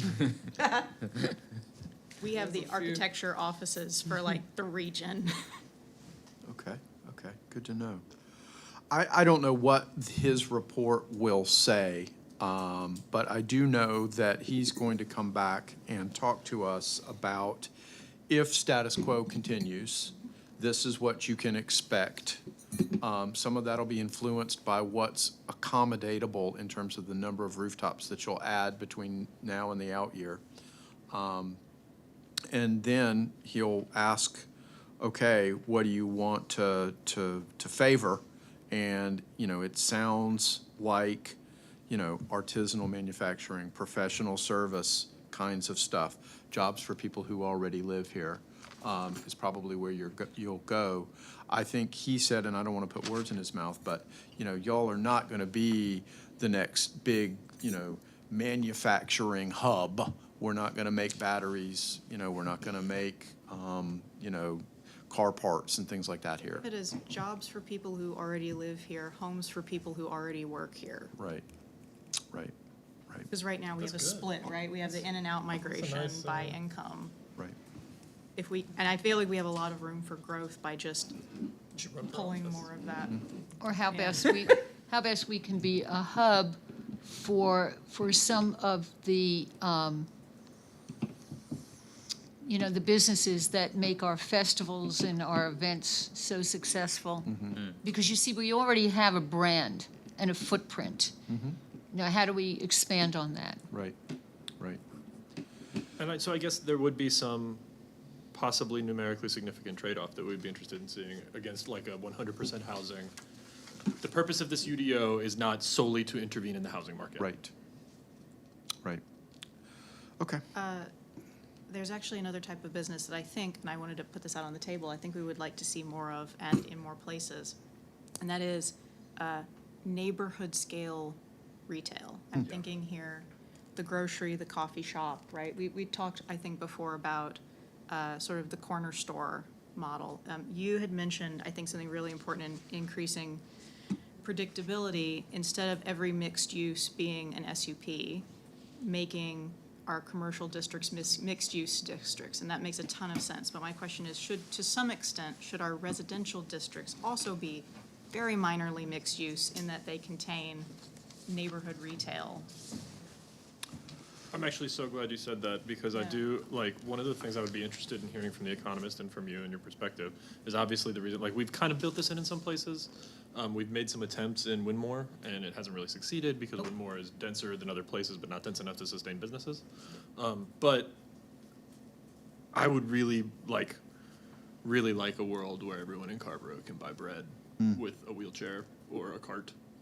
And I would like us to not foreclose that possibility. Sort of yes-anding on what Catherine is saying.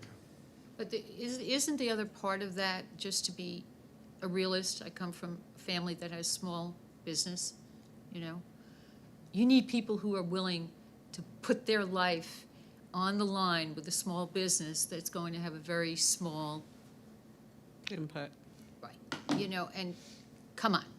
In this economy. I'm not proposing an economic development plan. No, I'm proposing that our ordinance shouldn't foreclose if someone wants to open up a house-sized, house-scaled coffee I shop agree in their with you. neighborhood, that they should be able to. I agree. So this is organic, but let's do one person at a time, please. But I just realized we had attempted to do this, and Tina, I know that you had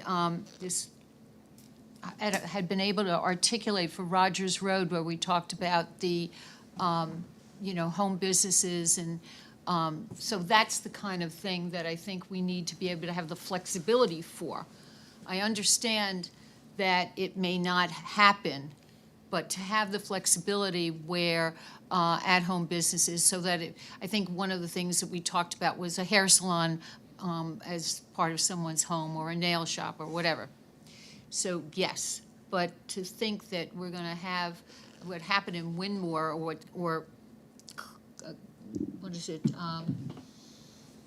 Omar's business that kept changing from a bagel shop to a coffee shop to a, now I don't know what he's doing out there, but you know what I mean? I do. I mean, we keep wishing, but the reality is you just have to create the situation where, home businesses may be able to thrive and have space. Right. And there's the other thing that we do not know, Chad, is how many people in Carrboro already have home businesses and are working out of there. That's a number we have no idea, and those cottage industries is very important to the economy in a way that's invisible to us. I don't think that it is a get real thing about zoning for a future where we're dense enough to have. I mean, look at Saxbahaw Grocery. We don't have something like that.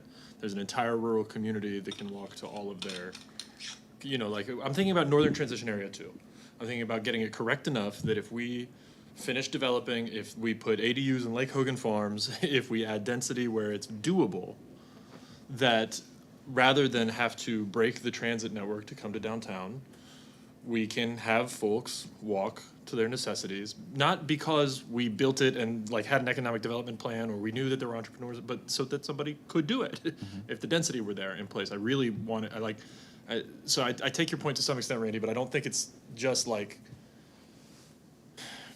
I think we can leave that door open for ourselves.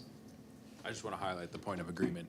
I hear from both y'all that we want to have a zoning ordinance that allows for this. That's exactly. So I think we're Can all agree agreed. on that. Yep.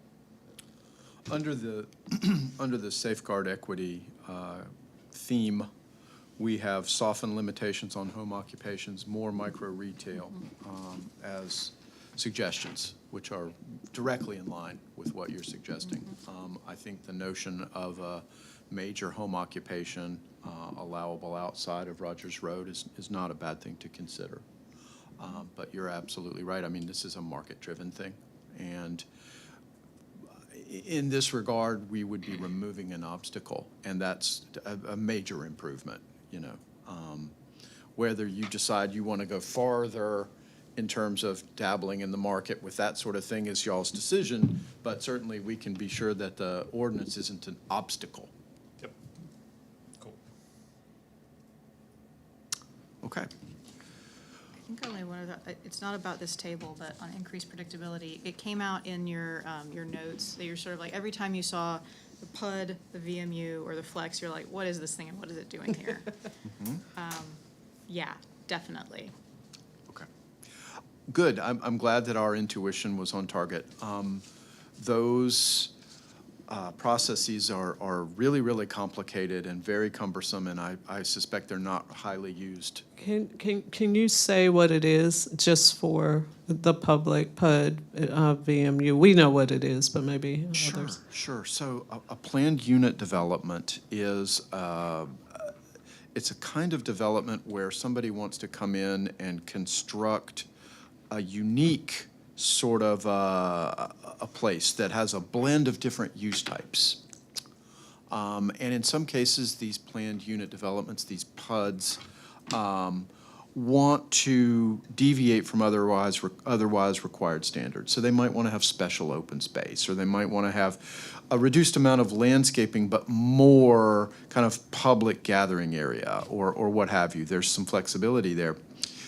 Most PUD regulations don't require PUD applicants to utilize existing residential zoning districts, and almost none of them ask those applicants to blend different districts together.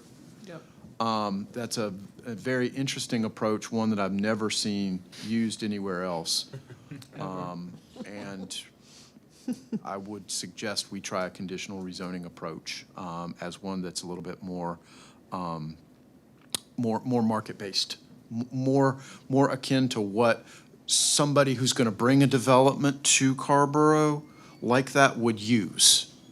The VMU, I don't know that I can properly describe that. Do we have that in Winmore? I believe we have Yeah. 2 of them. Yeah, I know Winmore comes to mind right now. I'm sorry, go ahead, Chad. I'm actually interested in hearing y'all's perspective about those. I'm frankly a little shocked that you have any.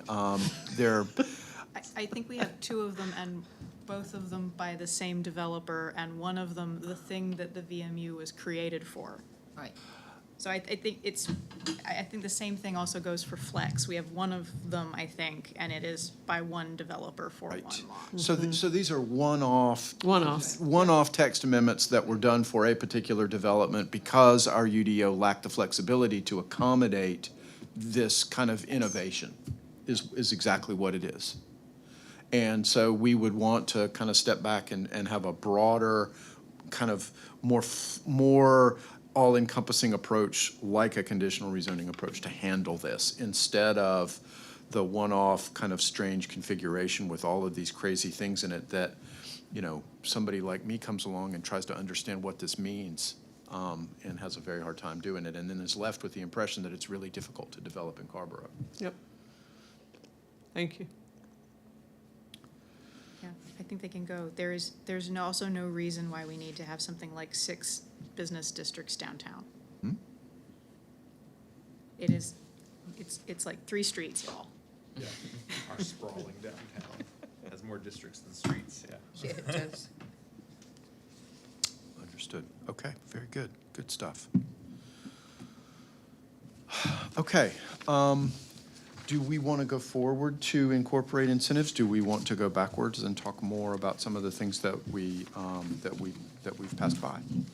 Councilmember Susie, any reason to go back? We've kind of been jumping place to place and pulling things together, so I almost feel like we've touched on a lot of these things already. But if you want to go back, It strikes me that affordability, one reason I jumped the way I did, to the extent I'm responsible for us having jumped, is that incentives and affordability are so linked, I think, beyond what, like, the intersecting values that we've kind of talked about across the rest of these.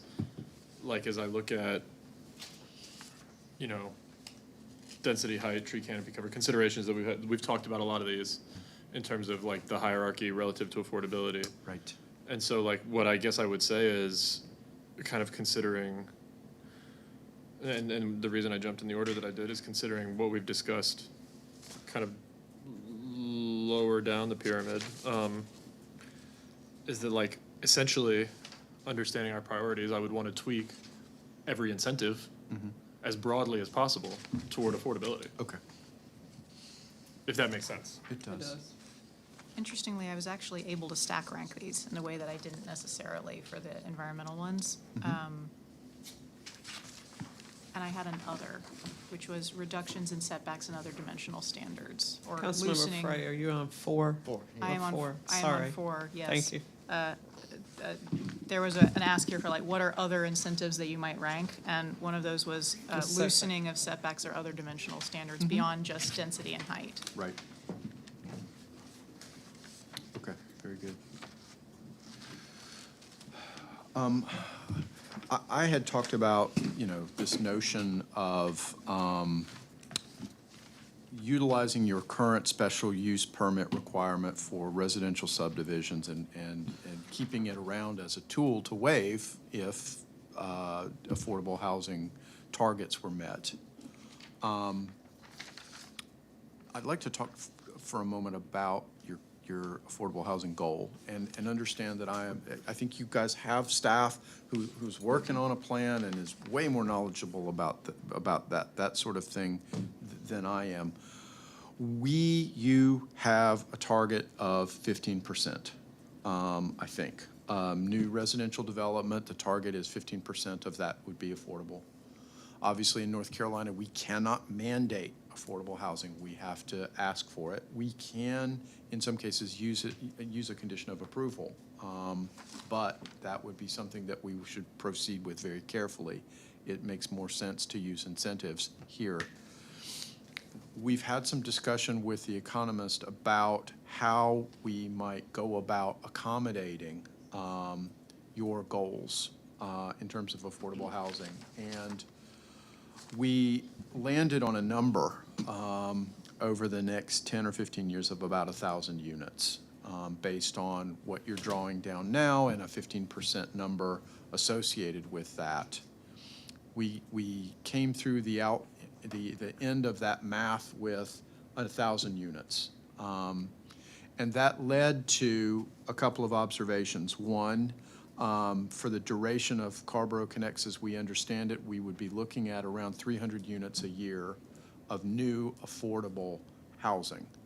And the economist's perspective on that was, wow, that's a lot. That's more than Durham. That's more than Charlotte. That's more than Raleigh.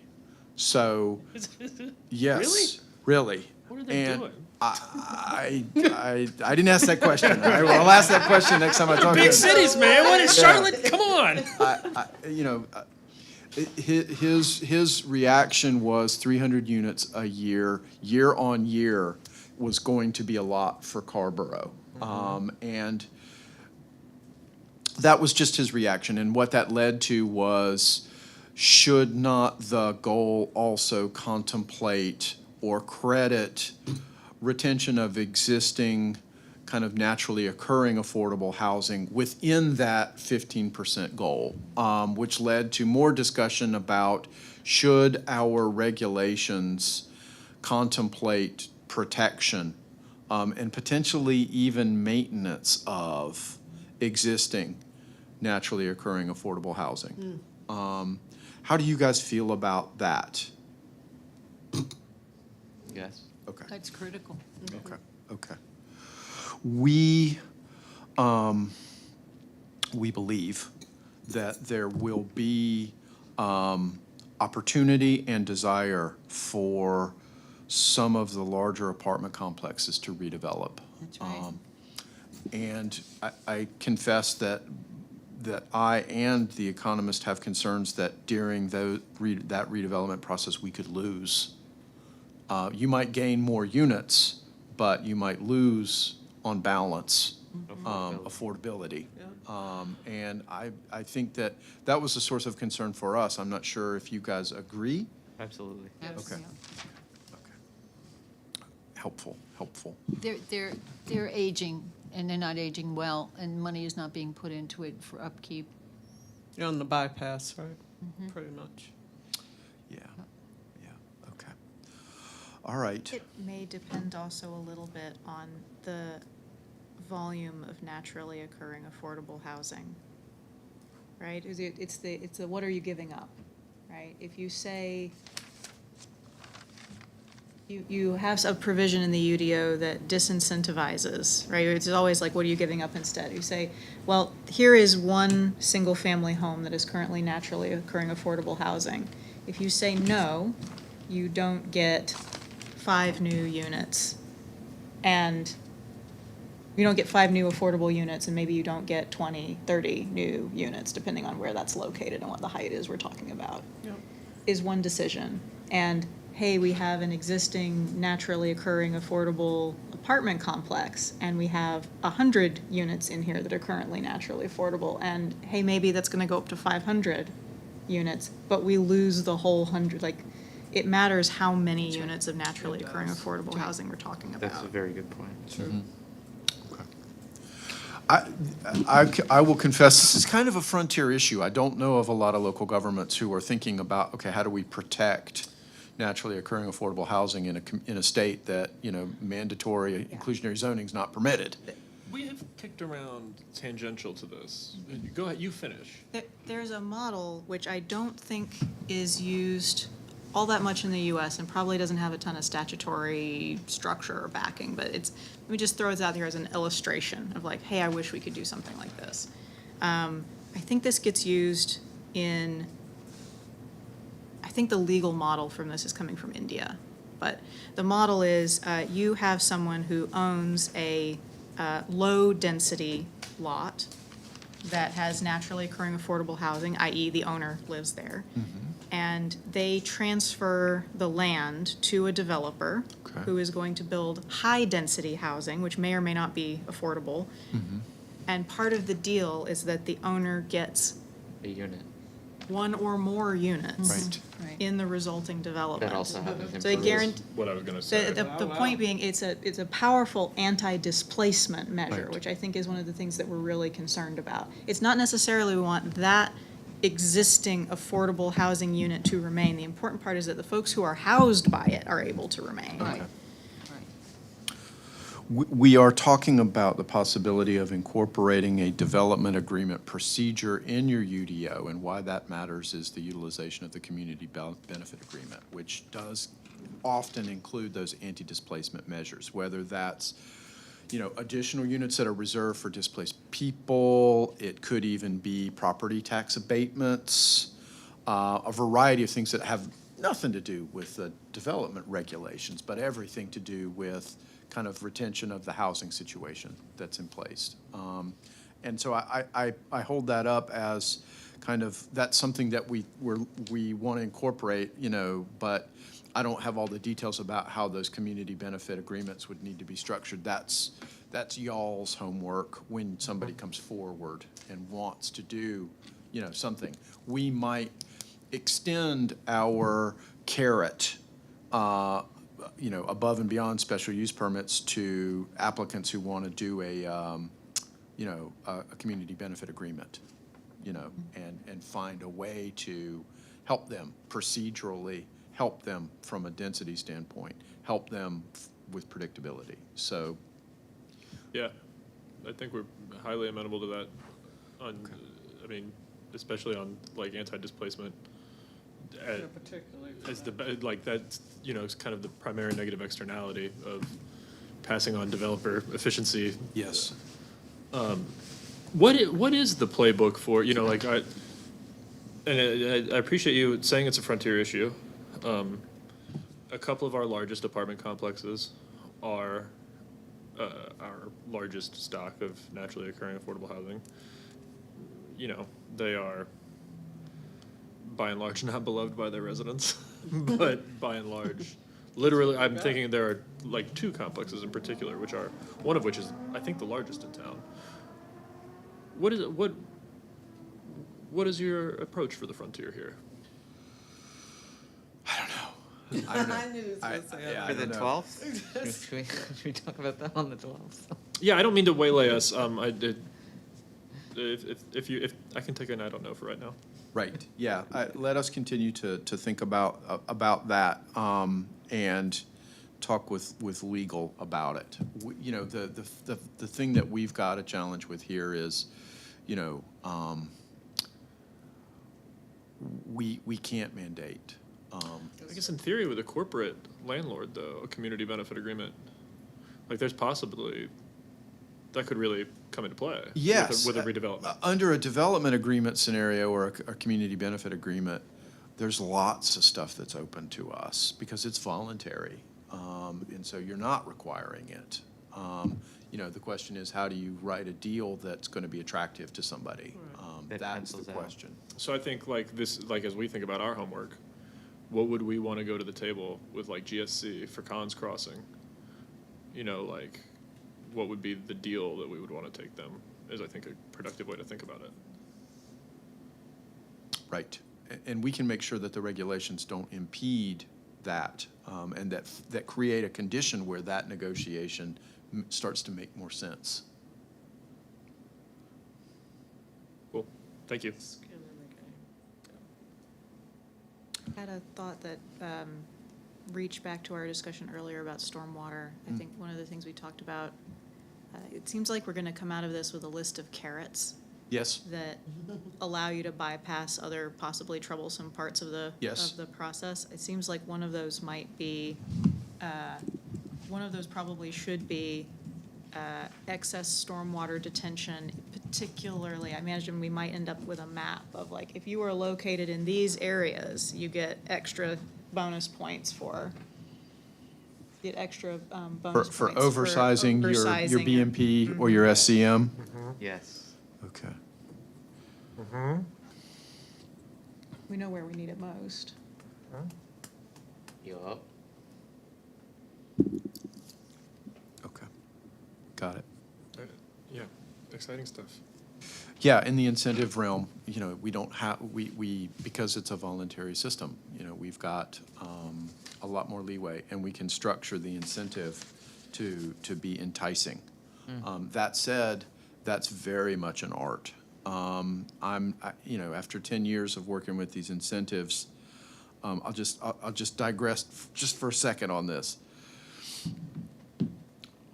We've been including sustainable development incentives in codes for decades. I myself have been doing it for 11 or 12 years. Up to this point, we were offering density bonuses of 1 or 2 or 3 units an acre for inclusion of some of these features. No bites. Nobody was taking it. I have a client who very recently passed a text amendment that now is offering 30 additional units an acre for inclusion of sustainability features with no rezoning requirement. And we'll see if that moves the needle. My guess is it will. So there's probably somewhere in the middle, somewhere between 3 and 30, where we've kind of right-sized the value of the incentive versus the cost of the sustainable development feature that we're asking for.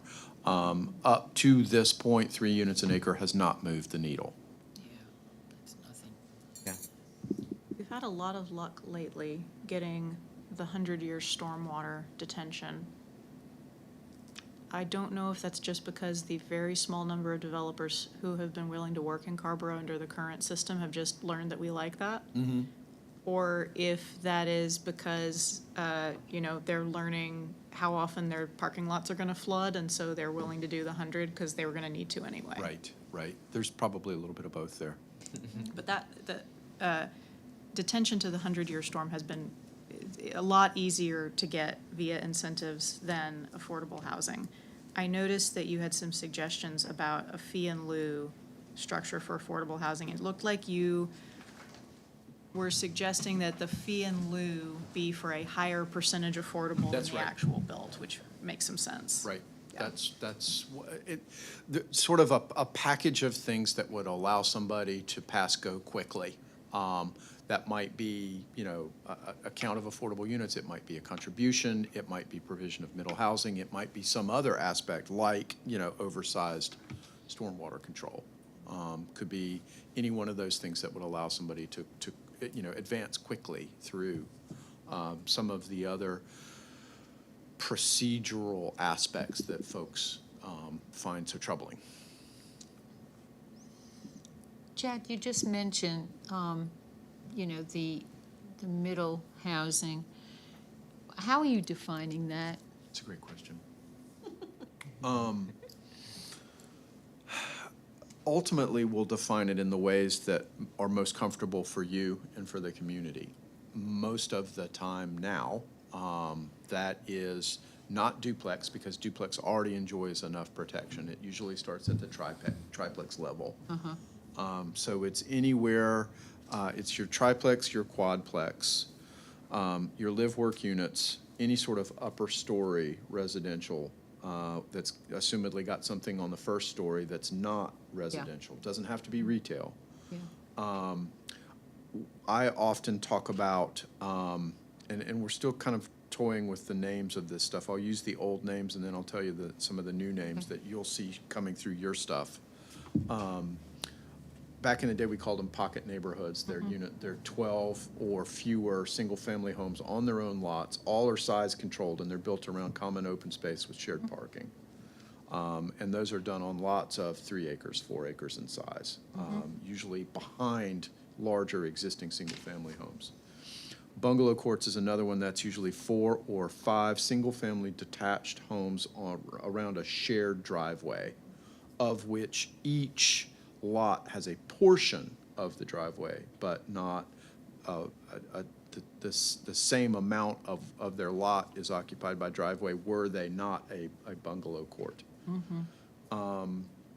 That, for me, is the short list of the middle housing kind of stuff. One of the things that I've seen, and I think they're really cool, are they'd be probably more like quads around some open space, and they're mews, and that seems that can be very compact. Is that something that's done in North Carolina, especially, or Is it quad yeah, quads around? with a courtyard in the middle? Yeah. So are these individual, are these 4 individual Yeah. structures in the like muse?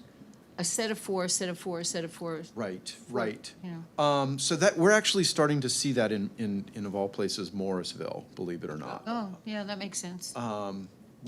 They're called bungalow courts. Oh, and it's they- that- Bungalow courts. So they, Yeah. okay, so, Which is kind of a misnomer, because these things are not bungalows.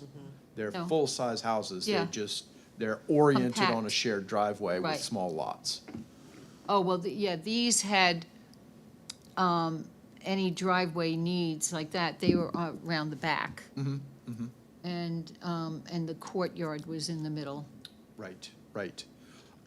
So that's a kind of a blend between this sort of pocket neighborhood Okay. thing, which, is, think about it as in 2 different flavors. One kind of centers on a garden, and one kind of centers on a court, right? And so I'm taking to calling one the cottage, the cottage garden, and the other I'm calling the cottage court. Pretentious, I know, but the idea is one centered on open space, one centered on shared driveway resource. Got it. But they're all on their own individual lots. I do believe that we should control lot size and structure size. Yeah, the ones for- I'm thinking of Yes. were shared, I mean, they were not individual, I mean, they were part of the, They were attached. Yes. Yeah. Where's the Attached. current line in state law on like it's shared roof? It's 4 units, right? 4 independent doors. That becomes a different. In terms of the building code? Yeah, I don't know the answer to that question. because that has an impact on how it pencils out for what, like who's going to come. Absolutely, it does. It absolutely does. And, we're getting into some All right, we're pretty, getting into pretty weeds. I'm weedy sorry. territory Getting into weeds, yeah. about, those differentiations. We do need to recognize these things that are attached residential versus these things that are quadplexes. And there's some ownership patterns that come with that. We don't get so much into the building code side of things, because it'll take care of itself. But I do think middle housing, is something that we should elevate. I don't know if you Yes. agree. I hard agree. Okay. But I also think that making the community aware of what that is, because right now, the supply does not recognize that, or the lack of supply. Right. That is changing, but it is slow. It's slow. You said that you recommended retaining restrictions on sort of building size. Get that, why you would want to do that. That's a scale thing. Lot size?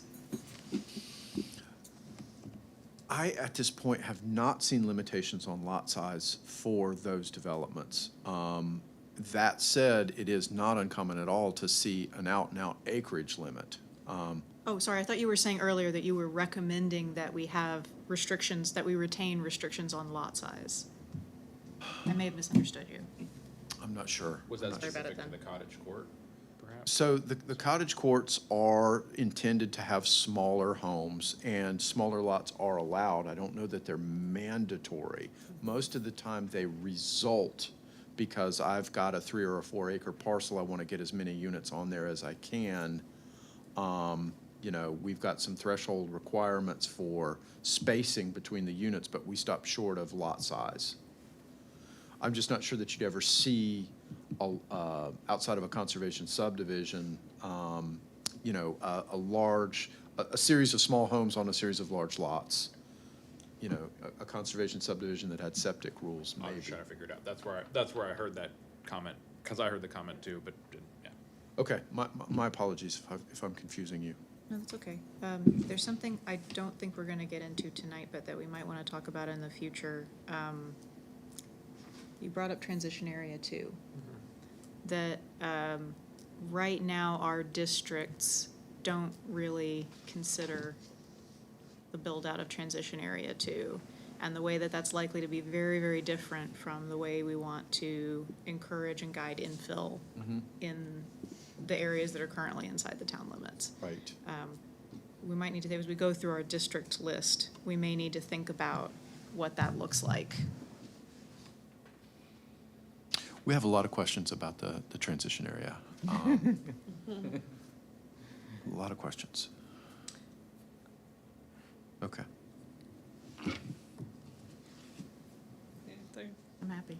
I want to, and not if the discussion wants to continue, but I want to go to your what comes next calendar. We can go back if we need to. No, I think we got that bit. Okay. What is this going to really look like? The community check-in series of community meetings over October and November. So we're mid-October, and what were you thinking? What's your idea? That's with that? a really good question. I'm not trying to be glib about it. When we wrote the scope for the project, we had I'll say a very optimistic and robust community participation aspect that we came to quickly realize was beyond our ability to accommodate in the time frame and with the resource load that we had. And so what we did was make a change and say, we're going to lean into community events like the ones that we've done already, and targeted sorts of discussions at milestones. And our next big sort of forum kind of thing like we've conducted in the past in this room is after the annotated outline is done. Up to that point, we anticipated these scattered participation at otherwise existing community events. And I know we're coming into the holiday season, and I know that there's a lot going on, and time is short, which is why I suggested maybe this webinar as one of the ways that we can get this information out to the public. A webinar that includes a presentation, and then answer questions for people who are on the webinar. That's recorded and then made available for people to rewatch in the future. That's a technique that we're trying out. We've used in some other places, and it seems to be working fairly well. People are actually watching the webinar. They usually run for an hour. And that would be something that we would propose as part of this strategy. If there are other existing events that we can piggyback on during October, November, then we should do that. And the idea would be to share some of these concepts that we've talked about tonight. Changes in procedure, front-loaded public participation. I don't want to use jargony things, but some philosophical changes to how we consider development and how the public kind of interfaces with that. Would be the things that we would talk about. And I don't know the answers to exactly how those check-in meetings would look. We would set up a table. We would show up to an event that's already there and be available to answer questions.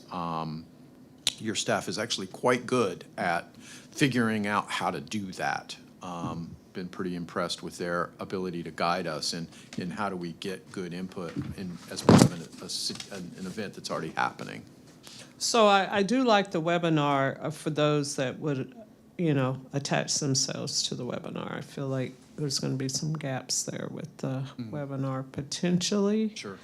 I know there's a couple of events this month, but I'll leave that to staff to figure that out.